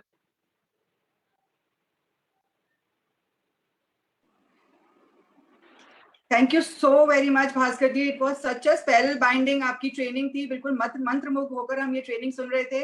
और I am so fortunate, like along with कि जितने भी पार्टिसिपेंट्स आज इसको सुन रहे हैं, वो हम लोग बहुत फॉर्चुनेट है कि हमने इस तरह की ट्रेनिंग अटेंड करी है, बिकॉज ये आपने हमें पूरा अपना जो रिसर्च का आपका ज्ञान है वो आपने हमें निचोड़ के बता दिया है कि किस तरह से मोदी केयर का जो हमारे किसानों को की आर्थिक स्थिति सुधारने का जो प्रयास है, उसमें हम किस तरह से देश की योगदान कर सकते हैं, और किस तरह से हम लाइक एक्टिव 80, एक्टिव मैक्स और एक्टिवजाइम के यूज के साथ किसानों को अगर हम ये सिखाएं, उनको एजुकेट करें, तो किस तरह से हम पेस्टिसाइड्स की, फर्टिलाइजर्स की और वीडीसाइड्स की, इंसेक्टिसाइड्स की, इन सब की मात्रा को कम कर सकते हैं। हम सॉइल कंजर्वेशन, वाटर कंजर्वेशन की तरफ एक बहुत बड़ा कदम हमारा देश उठा सकता है। और इसी के साथ ना सिर्फ मतलब हमारा ये सब बचत होगी किसानों की, बल्कि हमारी हेल्थ जो हम एंड यूजर जो हम ये खाना खा रहे हैं, हमारी हेल्थ में भी बहुत ज्यादा इजाफा होएगा। थैंक यू सो मच, आपने इस तरह से हमें बताया कि किस तरह से स्टबल बर्निंग जो कि आजकल एक नेशनल इशू है, उसके बारे में भी आपने हमें बताया कि कैसे अगर है ना किसान ये अगर मेजर्स लें जो आप हमने सीखे हैं आज, तो वो किस तरह से उससे भी निजात पा सकते हैं। और दूसरी चीज आपने ये जो बताई मुझे बहुत अच्छी लगी कि पेड़ पौधे भी हमारी तरह जीवित हैं, और उनका ध्यान हमें बिल्कुल अपने बच्चों की तरफ रखना चाहिए। और अगर जैसे राइट फ्रॉम कंसेप्शन अगर हम उनका ध्यान रखेंगे तो एंड रिजल्ट बहुत अच्छा आएगा। हम इवन डीएनए को हम उसको एनहांस भी कर सकते हैं, ये भी हमें आज ही पता चला। और वाओ, रिसर्च साइंटिस्ट होने का यही फायदा है। और आपकी ट्रेनिंग तो बहुत ही खूबसूरत थी। तो बस अब इन सब प्रोडक्ट्स के साथ में तो हमारा बस वही वाला गाना मुझे याद आ रहा है, मेरे देश की धरती सोना उगले उगले हीरे मोती। और बिल्कुल बिल्कुल हमारे देश की धरती सोना उगलेगी, और पेड़ों में से जैसे हमारा वो टैगलाइन है कि पेड़ों पे पैसा उगा, वो बिल्कुल उगेगा, किसान भी अमीर होंगे और साथ में देश भी स्वस्थ होगा। तो thank you so very much for this wonderful training Bhaskar ji. और आज शाम का फ्रेंड्स याद दिला दूं कि आज शाम को 6:30 बजे लीड प्लेटफॉर्म पे एलटीपी है, जहां चेतना भारद्वाज जी हमें बताएंगे कि किस तरह से नेटवर्क मार्केटिंग में हम सफलता प्राप्त कर सकते हैं। तो 6:30 बजे लॉग इन करना नहीं भूलिएगा। With that, thank you so much and over to you. Thank you.